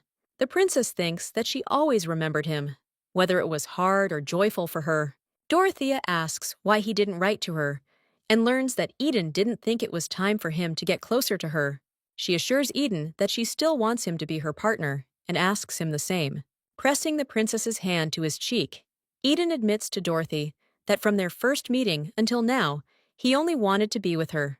Previously, Dorothea was greatly fascinated by such words, but now she recalls some episodes from her past life. She remembers how in that life, Eden assured her that she had every right to get what she wanted, and only she could become an empress. Dorothy pushes him away, declaring that she knows what he needs all this for, but she assures him that she is not as useful as he thinks. The princess believes that Eden chose her to get rid of his only complex, despite all his beauty and abilities, the status of the son of his mistress. Dorothea sees no point in having a princess who is treated worse than a bastard, and therefore cannot give him what he wants. Taking the princess's hand, Eden convinces her that there is no one more beautiful than her, and that she is talking nonsense. Dorothea believes that he overestimates her and will definitely be disappointed in the future, so she pushes him away and leaves. However, Eden believes that it is not greed that speaks in the princess, but dreams and hopes, and she stops in surprise. Dorothy still can't understand why he shows so much attention to her. In response, he just smiles and promises that soon she will definitely understand everything herself. The emperor called Dorothy to his place, but for half an hour he had been sitting silently, pretending to be busy. The princess sits, turning over in her head all the possible reasons why Karnan called her to him for the first time since that day. Suddenly, a servant enters the room, and in his hands is some kind of wooden box. He opens the box and takes out a wine with Dorothea Millanaire's name on the label. The emperor reminds Dorothy of how, as a child, she asked him to produce wine in her honor, and now her name is on 100,000 bottles of wine. Dorothea is angry that Karnan did not allocate money for her project, but spent it on 100,000 bottles. But she clenches her fists and thanks him. The emperor declares that Dorothea must dispose of the wine herself, and if she refuses, he will pour it into the rivers. The princess considers this a big waste. She thinks that Karnan is testing her. However, he doesn't understand why he needs to check on her, since he just gave her a gift for her debutante ball. Dorothea sits in her room, replaying the meeting with the emperor in her head, and thinks that he is acting strangely. The princess tries the wine, and the girl likes it so much that she feels sorry to give it to the aristocrats. Since this happens, Dorothea decides to use the wine for a good cause. She throws a box of wine to the knights who are part of the imperial guard, who throw caustic jokes at the princess. Suddenly, Stefan appeared next to them from somewhere, who orders them to maintain respect for the Millanaire family. While preparing for the debutante ball, Dorothy tells a surprised Clara that she donated all the bottles of wine to charity. The princess also gave wine to the knightly order and hopes that Stefan will like the gift, and also left it for Clara and her family. Clara thinks that the princess chose too simple a dress for the debutante ball. To divert the topic from her dress, Dorothea asks the maid if there are feelings between her and Stefan. While Clara babbles something embarrassed in her own defense, Dorothea runs out of the room. The princess enters the hall, confident that no one will be interested in her appearance. However, all the curious glances of the assembled aristocrats are directed directly at her. Eden approaches Dorothea and extends his hand to her, and the girl is even a little worried about all this formality. From the side, Theon silently watches the couple having a pleasant conversation. Julia approaches the guy to see if he's okay, and he claims he's just worried. Theon admits that he is honored to be Julia's partner at the debutante ball. Dorothea walks through the festive hall with Theon, and gossip about her simple dress is heard behind her. Julia is sure that people slander out of envy, and if Ray was here late, he would be very angry. The girl thinks that Dorothy and Eden look beautiful, but Theon does not answer Julia, but only silently looks after the princess. The opening of the ball begins, and the emperor, who appears before the public, summons the spirit of light in front of everyone. Eden sees the spirit of light for the first time, but he is not at all impressed by what he sees. It seems to him that there is nothing special about the spirit, even though legends have been made about it. And although Dorothea understands that it's bad to talk about a gift like that, she's even a little glad that Eden called it something ordinary. The opening is over, and she is trying to escape from the annoying public, who are trying to offend her, reminding her of her inability to summon the spirit of light. However, Eden, who arrived immediately, assures everyone that the princess has such an ability because she herself shines like the spirit of light. Out on the balcony, Dorothea thanks Eden for intervening and standing up for her. The princess remarks that he now knows everything about her situation, and he must understand that she cannot give him anything. However, at the very moment when Eden is about to convince her of this, she turns around at Theon's familiar voice. Turning around, Dorothea sees the guy along with Julia, who came to congratulate her on her debut. Having thanked them, the girl catches herself with a strange feeling. She no longer dislikes Julia as before. Eden takes Dorothy by the hand and asks Theon if he will go back to Phrygia, because he also graduated from the academy. However, Theon reveals that he plans to stay in Lampus, as he still has a lot to learn. The performance of the debutantes begins, and Eden, again taking the princess by the hand, leads her into the hall. Returning to the celebration, Dorothea watches Eden dance and notes to herself that he does it very well, so everyone around him steals glances at him. Nereus watches him with anger, because he believes that he should be the center of attention instead of the mudblood Eden.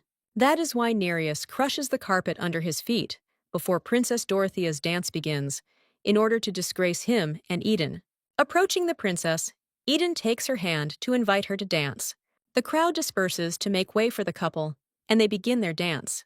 Dorothea feels as if she is flying, because she feels so calm next to Eden, and she understands that she cannot resist his charm. The guy admits that there are still things he can't do, for example, winning the princess's heart. Eden notices the folded carpet and realizes that it was made specifically for someone to trip and fall. Without being confused, he smoothly takes Dorothea away from there so that she doesn't trip, and she also notices a fold in the carpet. The emperor enters the hall and watches his daughter dance with Eden. At the same time, Julia is very concerned that Theon has become ill again. Eden asks Dorothea if she ever thought that she would like to control the spirit of light. Having received the positive answer that he had hoped for, the guy twirls the princess even more in the dance, and suddenly the space around them is illuminated with sparks of light. Suddenly, the lights in the hall go out, and Dorothea is frightened by the memory of how the same thing happened in her past life. However, the sparks around the dancers are so strong that the entire hall is illuminated by the spirit of light, and Dorothea does not understand what happened. Continuing to spin her around in a dance, Eden tries to convince the princess that she is the real heir to the throne. He assures her that she is a suitable candidate to succeed the empress, and those gathered are impressed that the princess was able to summon the spirit of light. Going out onto the balcony, Dorothea asks Eden to admit that the spirit of light is his work. Touching her hair with his lips, he admits that he just wanted to show stupid people that she is worthy of the throne. The girl angrily pushes his hand away from her and asks Eden to stop. Indeed, during the dance, at some point, her heart began to pound strongly. She thought that she really was able to summon a spirit. However, when she realized that this was not her strength, she was very disappointed. And who, if not Eden, should know this feeling? Dorothea demands the guy to confess where he got such power, because she is sure that it was not she who summoned the spirit. After a moment of silence, Eden puts his hand into his pocket and pulls out a summoning crystal. Kneeling in front of the princess, he hands her the crystal with a request to use it. He admits that he could not give her the stone then, before the execution, and therefore does it now. The girl is surprised, because it turns out that Eden also returned to the past, just like her. But he corrects her, because to be more precise, it was he who asked to return time for both of them. Eden decides to tell her the whole truth about what really happened, starting from the time when he was small and weak, even before his return. Jonathan mocked him and treated him with contempt, and Eden could not do anything about it. But soon he was presented with a great opportunity. It was that day when he and his brother went hunting, and Jonathan said that he did not want to be paired with Eden and did not give him a horse. Perhaps if he had then given up the horse to his brother, then everything could have been different. but the horse reared up under him, and the next moment, Jonathan found himself hanging on a cliff and only furiously ordered Eden to pull him out. Eden understood that he could not have pulled out his brother alone, and they could have fallen together. The rope was not long enough to tie it to the tree, and Jonathan, instead of asking for help, only continued to swear. Looking at his brother, Eden turned around and left, promising to call someone for help. When help arrived, it turned out that Jonathan had already fallen off the cliff and died, and from that moment on, Eden became the sole heir of the Brontes. From that time on, the guy had the feeling that the whole world belonged to him, because he saw how people who once despised him suddenly began to suck up to him. That's when he started his handkerchief throwing tricks and watched as stupid girls rushed to pick it up. One day, Dorothea found Eden doing this, and she was amused by what he was doing. Then the guy realized for the first time that someone understood his cruel jokes, and that he and the girl were alike. Not knowing that the princess was in front of him, he introduced himself to her and asked her to tell him her name. He was very surprised when he learned that the princess herself was standing in front of him, but he was even more surprised when she invited him to work for her in the palace. He agreed, because Eden saw the princess's hidden abilities that others did not see. He believed that her inability to summon spirits lay in her perfection. Eden was sure that fate itself had arranged their meeting, and he was ready to do anything for the sake of the one he loved. He didn't care how to achieve what he wanted. He was ready to sacrifice people if necessary.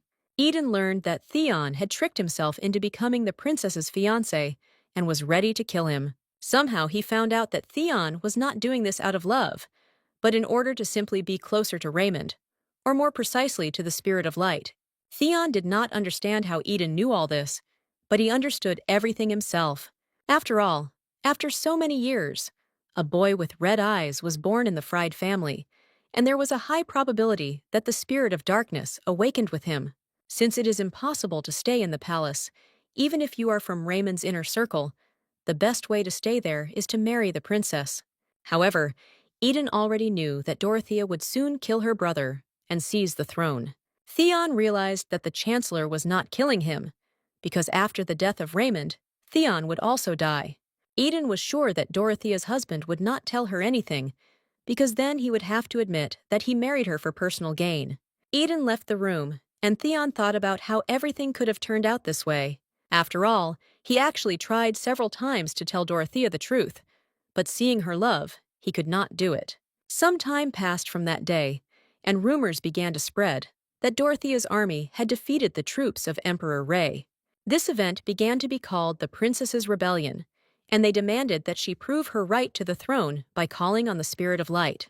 However, after Raymond's death, Dorothea's insomnia worsened, and she looked very exhausted. Eden did not know how to help the girl, but continued to assure her that he was exactly suitable for the role of Empress.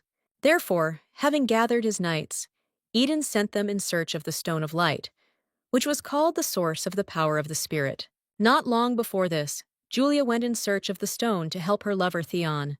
Knowing this, the knights looked everywhere for the girl to take the stone from her. Hearing at the market that she was wanted, Julia hurriedly went to a place where she agreed to meet a friend who was supposed to take the girl to Theon. However, Eden was already waiting for her there with a sharply sharpened dagger at the ready. He knew about the agreed meeting place because Julia wrote to Theon about it, and the Chancellor intercepted all their letters on Dorothea's initiative. It was when Eden was about to present her with the crystal that he witnessed the scene between the princess and her husband. Seeing Dorothea's love for Theon, Eden decided not to give her the crystal. After all, in this way he would prolong his opponent's life, and this was not in his interests. He only again consoled the upset girl, promising her that someday everything would definitely be in her hands. Eden understood that Dorothea needed love, and he could give it to the princess, but the girl was only interested in Theon. After some time, the garden that Dorothea planted for Theon completely rotted, and nothing ever bloomed there again. Eden was angry that even though his death was approaching, Theon still left a feeling of guilt in the princess's heart. Theon realized that it was Eden who killed Julia, and therefore decided not to reveal his secret to the princess, so that Eden would continue to suffer. It wasn't long before Theon Freed committed suicide in the princess's room, and then Eden realized that this was the most ideal revenge that Theon was capable of. Less than a few months after Theon's death, Dorothea's courtiers decided to found a new state. They were indignant that the empress lay exhausted in her bed all the time, while the empire was in decline. The courtiers were afraid that the empire could be attacked at any moment, because Ubara was in a very unstable situation. The people were constantly rebelling, and famine and plague were raging in the empire itself, and responsibility for all this was placed on the empress. The courtiers told Idan of their intention to overthrow the tyrant and install in her place a new ruler, in whom they saw the chancellor. In response to this, the chancellor himself declared that he would not recognize any other ruler other than Dorothea Millanaire. Eden constantly sat at the bedside of the empress, who did not stop suffering over her deceased husband. After a while, Dorothea still got out of bed, but it was impossible to calm the angry people. People demanded her execution. Eden begged the girl to make him her husband, and then he would do everything possible to stop the angry people. In response to this, Dorothea allowed him to do whatever he wanted, but she could not marry him. And when the rebels broke into the castle to seize the empress, Eden could do nothing to help her. With pain in his heart, he rose to the place of execution, to the noisy cheers of the crowd who wanted to make him the new emperor. Sitting down next to her, he did not lose hope that she would still ask people for mercy. But Dorothea refused to live without Theon. She admitted that she was a villain and failed, and wished Eden to achieve heights as the new ruler. Then the chancellor decided to try to help her one last time, and handed the girl a crystal of the spirit of light. But the empress refused the privilege offered to her, and Eden watched with tears in his eyes as her head was cut off. Unable to bear this sight any longer, he ran away from there, and ran without looking forward. It seemed to him that his heart was about to break. After all, after seeing Dorothea's death, Eden felt for himself what the girl experienced when she saw the death of her lover. Now he realized that he should have given her the crystal back then, and just watched her happiness next to her husband. Perhaps, if he had not wanted more then, his beloved would have remained alive. But in the end, he had to regret his choice. At that moment, when Eden was sobbing on the shore of the lake, the crystal suddenly lit up with a bright light, and he realized that a helping hand was being extended to him. Rux, the queen of the spirits of light, appeared before Eden, who learned that all Millanaires were now dead. She invited the guy to enter into a new contract with her, the Blood Pact. Hearing this proposal, Eden became angry, because Rux could have appeared to Dorothea Millanaire, but she did not. The queen explained that Millanaire's blood was no longer pure, because Dorothea was the first who could not summon spirits. Rux continued to insist on concluding a contract with her and promised to reward the spirit summoner with the power of light. However, Eden did not see the point even in the fact that the sun was shining, because his sun in the face of Dorothea had already set, and he only wanted to be able to see her again. Therefore, he promised Rux that he would enter into a contract with her if the queen would revive Dorothea. But Rux could not do this, because by bringing the girl back to life, she would interfere with the power of Kies, the king of the spirit of darkness. In addition, resurrecting the dead could have a bad effect on time, both universal and Eden's time personally. However, all this did not matter to the guy. He was ready to endure all his childhood torments again, just to revive Dorothy. Then the queen nevertheless agreed to conclude a new contract with Eden on the condition that he would return to his dark past. And so, opening his eyes, he realized that he had truly returned to the past, to the place where he grew up, and this meant only one thing, that the princess was alive again. Then Eden decided that it was better for him not to meet the princess in this life, and was even glad that he could not enter the academy because of that incident on the road. Just when he finally decided that he would not want more in this life, just to make the princess happy, he accidentally met her on the beach. Everything turned out differently, and their destinies were still intertwined, even in this life. Having finished his story, Eden admits that he hoped that Dorothea would not remember anything about her past life. The girl realized that it was thanks to him that she had a chance to start life over again, but she believed that all the words were only for the sake of the desire to have power. Her eyes filled with tears, because now she saw the guy from a completely different side. Wiping Dorothea's tears and kneeling in front of her, Eden gives her the Spirit Stone, because she has always been and will be the only empress for him. He wants her to rise to the highest place and shine brightly, not out of greed, but only out of love. Eden clings to the girl and confesses his feelings to the girl, and everything around them is illuminated by the bright glow of the spirit of light. Dorothea is grateful to the guy for everything he did for her, but she does not want to accept the crystal from him because she considers herself unworthy after everything she has done in the past. At that moment, when they argue about whether the princess deserves to become empress, her father calls her to him. The emperor is angry that the girl hid the fact that she can summon the spirit of light.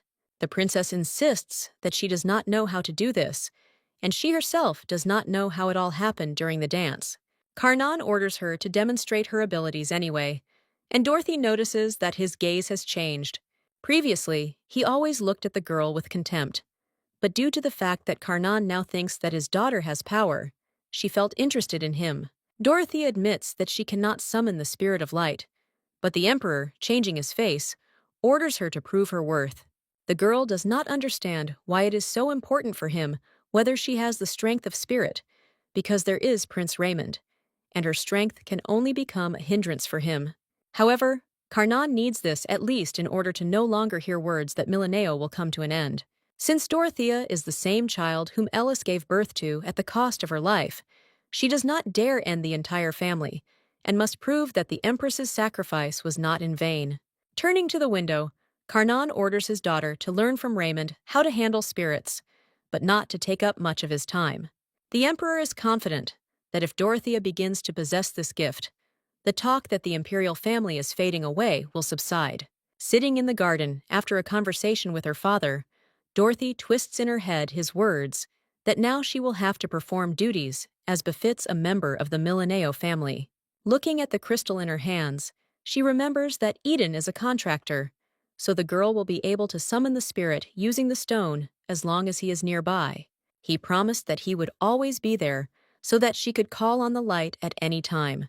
The girl is caught in these thoughts by Raymond, who joyfully runs to his sister to congratulate her on her abilities. Lenascore Palace was one of many that Ellis used. It was empty after her death, but now Dorothea will live there by Karnan's decree. Ray is amazed by his sister's incredible strength and is in awe of the way people looked at her when she summoned the spirit's strength. Dorothy admits to her brother that she did not want to use this power, but her brother himself knows about this because he noticed her surprise. Raymond asks his sister not to be so serious because she just gained the power to control spirits, and that's all. There's no need to bother your head with unnecessary things. Aiden approaches them, and the princess excuses herself to her brother to talk to the guy alone. Stepping aside, she hands Eden the crystal and asks him to take it back. She admits that she doesn't want to become empress, and he is very surprised. After all, Eden thought that all Dorothea wanted was to become an empress and live happily with the people she loved. But the girl does not want the past to repeat itself and is not going to allow the slightest chance for this to happen. Eden continues to insist that with this crystal, Dorothea will be able to repay all the disdain she has suffered, and everyone will see her as an heir worthy of the throne. The princess apologizes to the guy. She believes that she lacks a lot, because even he, not being Millanaire, can control spirits. Eden hoped that she would be happy to receive this power, because in reality, he did not want to make any more mistakes. The guy wanted to give her the crystal many times, but if she needed it and Eden wasn't around, the girl could have problems. That is why he waited for the opportunity to make his debut in society so that he could constantly be in Lampas, but it turned out that it was all in vain. Taking the princess by the hand, Eden offers to lead her back to the hall, where everyone is already waiting for them for the feast, and Poe should serve the cake. Raymond is very concerned about Theon's condition, but his friend assures him that he is fine now. He realized that the power outage during Dorothy's debut was because of him. Theon apologizes to the prince for not being able to hold out until his arrival, but his condition was so bad that for a moment he was unable to control the spirit of darkness. Raymond also apologizes for not coming earlier to be with his friend, but thanks to the princess's spirit, everything is resolved. Raymond happily tells his friends that Dorothea will soon move to another palace. Julia is concerned that the princess has such powerful power because now she can lay claim to the throne. Raymond knows that Dorothy has always reacted strongly to talk of the throne, but he believes there is nothing to worry about. The prince always considered his sister very smart, so he would not be surprised if she became empress. Julia doesn't understand how he can talk about this so calmly, because Raymond could lose his throne. The prince answers this with a smile that, even if he does not know what Dorothy wants, he knows himself very well.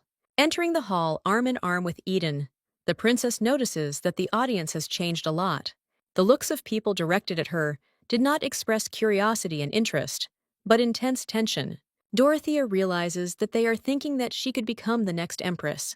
Nereus approaches them, applauding how the princess could summon spirits all along, but hid it. The girl insists that it was an accident, but Nereus does not believe that the blackout and her shining were a coincidence. The people gathered around ask Dorothea to repeat her dance and compliment her. The girl feels firsthand how an enemy who was just pointing a knife at you can suddenly turn out to be on your side. And a friend who seemed to always be there suddenly betrays you. Nereus raises a toast to the princess, and those gathered around congratulate her. Raising her glass, Dorothea thanks everyone for their congratulations and asks them to drink and have fun just as they despised her all this time. After emptying her glass, she smiles and states that it was a joke, so she asks everyone to relax and have fun, not forgetting that the princess wanted to try the cake and immediately leave the hall after that. Eden brought her a piece. The girl is touched by how attentive he is to everything she says and to all her desires. Stefan accidentally overhears the other knights talking about how lucky he is to serve the princess, because with her increase in status, he will also be promoted. The knight sees no point in even answering them. He is very glad that Dorothea was finally recognized by everyone around him. Sitting in the carriage with Eden, the princess remembers how in a past life he performed his tricks with scarves. Today she remembered this moment when she said a toast, because then she realized that she had not changed after all. The girl wants to know why Eden hid Theon's secret, because now everything could be different. She doesn't understand why he decided to confess now, when he might never reveal the whole truth. Taking the girl by the hand, Eden admits that he could not watch how the weight of sin for the death of the prince and Theon weighed on her. Even though the princess thinks she hasn't changed, Eden doesn't think so. He invites her, with the help of his power, to be close to Theon and live happily with him, because this is precisely why Eden returned.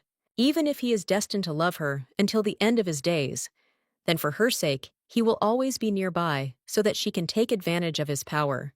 Having reached the castle, Eden asks to be allowed to accompany her for the last time and offers his hand to the princess.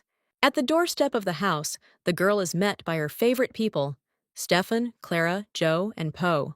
Taking Eden's hand, Dorothea hopes that this day will not leave him with bad memories. Approaching her loved ones, the princess wishes the guy a good trip and asks him to be careful. The girl enters the castle, where everyone joyfully greets her and congratulates her on her debut with applause. Poe presents her with a cake that was prepared especially in honor of the princess.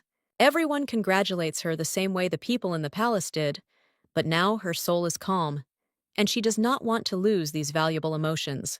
She understands that she will be much happier if she remains with the people dear to her and does not become an empress, and that is enough for her. After the holiday, Dorothea lies down on the bed and finds a crystal of the spirit of light in her pocket.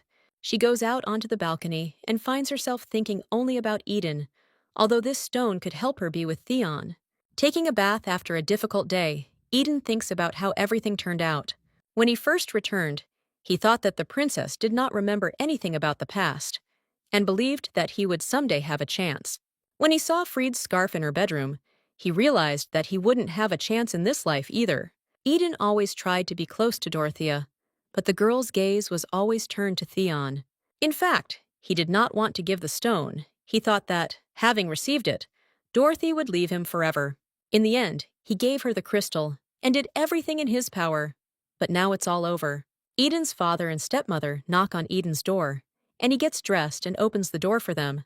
They ask how the princess's debut ball went, and it's clear that the Brontes are glad that their son was Dorothea's partner.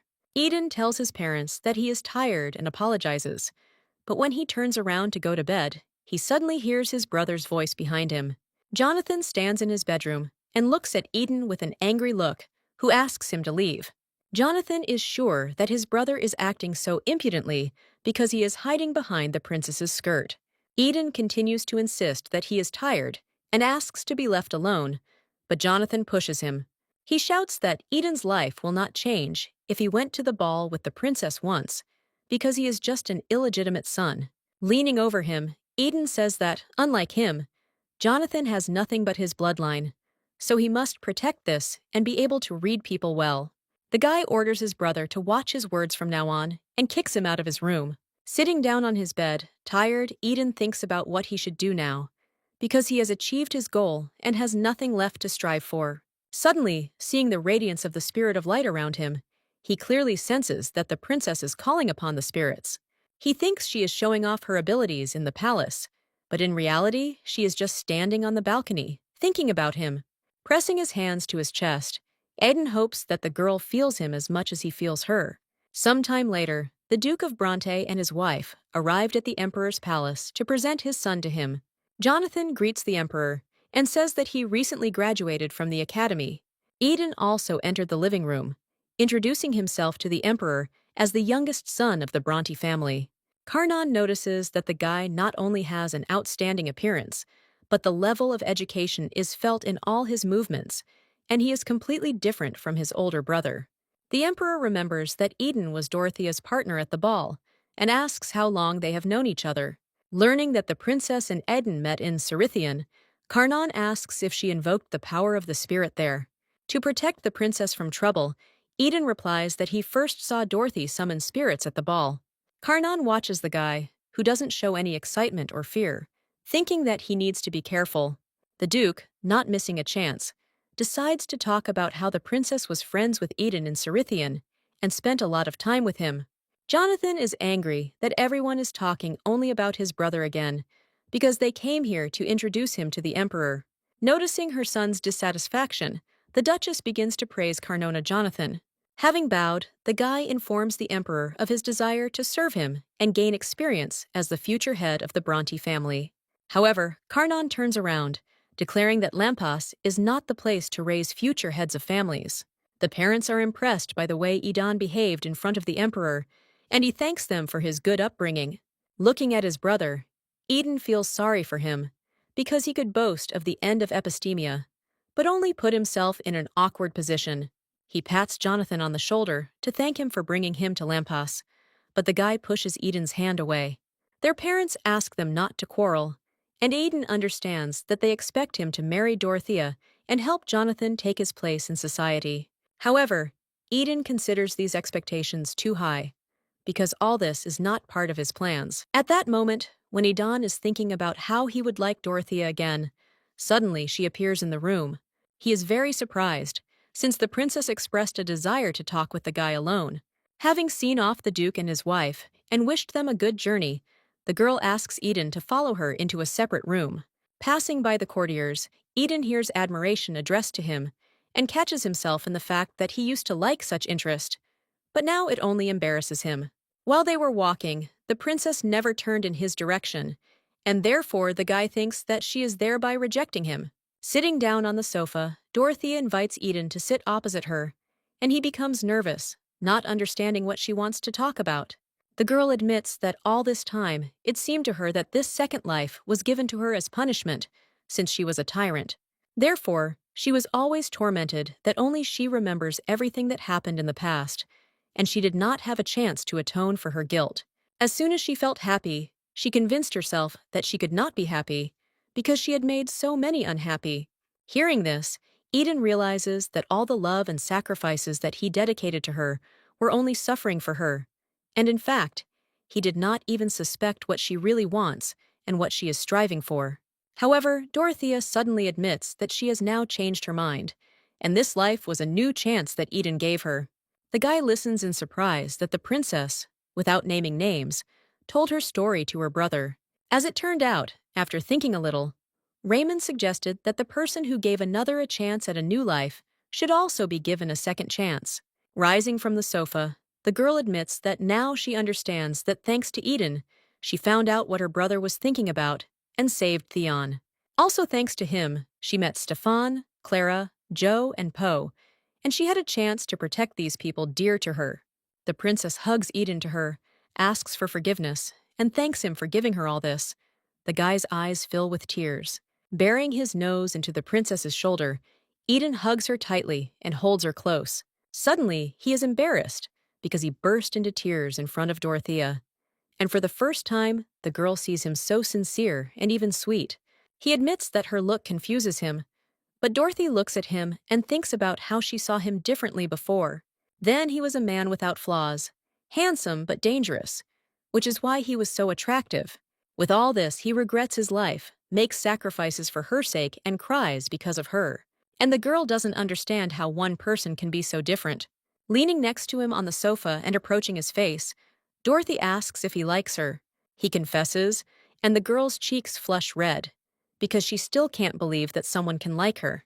Eden takes Dorothea's hand, places it on his chest, in which his heart is beating wildly, and admits that no matter how much he promised himself not to love her, when she loved another, he could not do it. He strokes the face of the girl, who still cannot believe that she can be loved so much. Eden heard that Dorothy refused to become empress and is interested in her plans for life.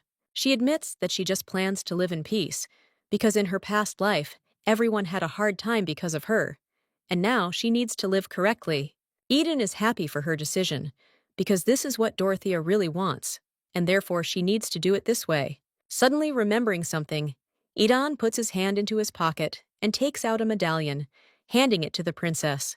The guy noticed that the crystal was inconvenient to carry with you just like that, and ordered this medallion into which the stone can be inserted. Eden puts the medallion around her neck, and Dorothea feels like her heart is about to jump out of her chest. The guy reminds how as a child she refused to accept an expensive gift from him, because then they were not close enough. Eden wishes the princess a good day and leaves, and Stefan and Clara enter the room, who cannot hide her delight at the gift. Dorothea is surprised by the maid's confession that she has long noticed that Eden likes the princess. Clara says that it always seemed to her that since childhood, the boy had the eyes of an adult man who had already experienced the pain of love. The maid strongly recommends that her mistress act only according to the dictates of her heart and not listen to anyone else. Raymond comes to his father, who has been waiting for him in his office for a long time. Karnan is very angry with his son because he was late, and the emperor asked him to bring a plan to increase wheat production in the Barahan region. Standing before the emperor, Raymond says he is thinking of changing the wheat variety to increase production by 5 tons. But Karnan is unhappy with his idea, because given the population of Barakan, there is not much land for wheat production. He doesn't like any of Raymond's ideas and wants his son to do whatever it takes if he's going to run the empire from now on. After the meeting with Karnan, the prince has another meeting, and he is upset, because it seemed to him that after graduating from the academy, he would be able to breathe freely. However, he has already officially entered into state affairs, so that now nobles from all provinces are lining up to meet him. It's hard for Raymond to realize that he can't even manage agriculture, something he thought he was good at. He thinks with regret that a week has passed since he was last in his garden. Having met her brother, the princess notices that he looks very tired. Raymond is very touched that Dorothy noticed this, but she insists that she is only worried that his fatigue might affect government affairs. Eden doesn't understand why Dorothea hasn't used the soul stone yet. Every day he sat and waited, but after that day the princess never used the stone. The guy doesn't understand what his relationship with the princess is now, and whether he should go to her himself or wait until she arrives. Aiden also doesn't know whether he should smile friendly and talk to her, or whether Dorothy wants him to keep his distance. The main thing he didn't understand was whether his love still had any chance. However, in any case, he wants to walk along the same road with her, and that means he should continue to live honestly. Standing at the window, Eden notices that people have gathered below who want to meet him, and he goes down to them. As it turned out, there were servants of different girls below who sent Eden gifts from themselves. The guy thanks them for the gifts, since it is impolite to refuse, but asks them not to do this in the future. Suddenly, a red-haired girl gets out of the carriage and heads straight to Eden. The guy recognizes her as Monica Afanita, and she hands him a letter asking him to read it. Monica was engaged to Nereus Hark, and at this moment should have already been discussing the main details of the wedding. There was no reason in Monica's family to reject the marriage with Prince Harka, and therefore everything was predetermined. Before Eden returned, he was very amused when she showed her attention to him. Thanks to communication with her, he could receive information about Karka, and he liked that she herself made fun of Nereus. In order to gain Eden's trust, she was ready to reveal her secrets and admitted that she did not want to marry Hark. Realizing that the girl was about to confess her love to him, Eden asked not to say anything for which she could not answer. The guy was sure that Monica wanted to upset the engagement, and therefore used him. However, the only betrothal partners comparable in level to Prince Hark could only be considered Raymond and Theon. Eden announced that he did not want to be at the center of a scandal in this way, and the girl turned away and left. However, after some time, Monica and Nereus broke off their engagement, and the groom blamed Eden for their breakup. When Nereus ascended the throne, he attacked the Ubera Empire, and perhaps the breaking of the engagement was just a pretext for the attack. And now this woman stands in front of him and hands him a letter, which Eden promises to read. In the letter, Monica invites Eden to lunch at Caro's restaurant next week because she needs to talk to him about something. The guy did not like the persistent tone of the letter, and he was once again convinced that the girl, as before, had neither tact nor manners. Eden tears up the letter, because it was because of this that Monica and Nereus broke up in a past life, and the war began. Dorothea doesn't understand why Raymond always comes to her room to rest. Looking affectionately at his sister and smiling at her, the prince admits that he rests when he looks at her face. The prince remembers how Dorothy used to be angry with him when he did not behave as befits the heir to the throne, and this offended him. It's just that then Dorothea believed that to become an emperor, he had to be ideal. But now she understands that strong authority does not always help.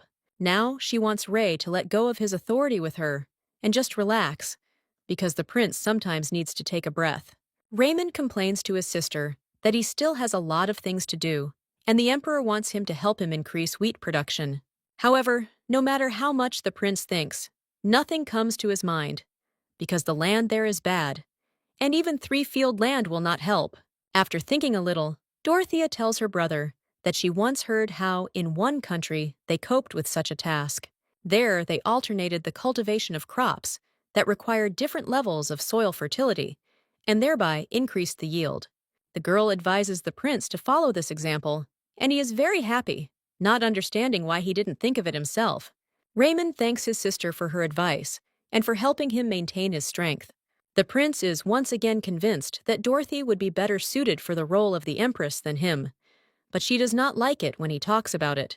The girl confesses to her brother that she is thinking about taking up fencing again and asks him to help her with this. Stefan comes to the captain of the Shining Knights, Arthur, who summoned him to his place. The captain praises Stefan for doing a good job protecting the princess all this time and considers appointing him as his second in command. However, this means that the knight must leave Dorothea's personal guard and henceforth work in the name of honor.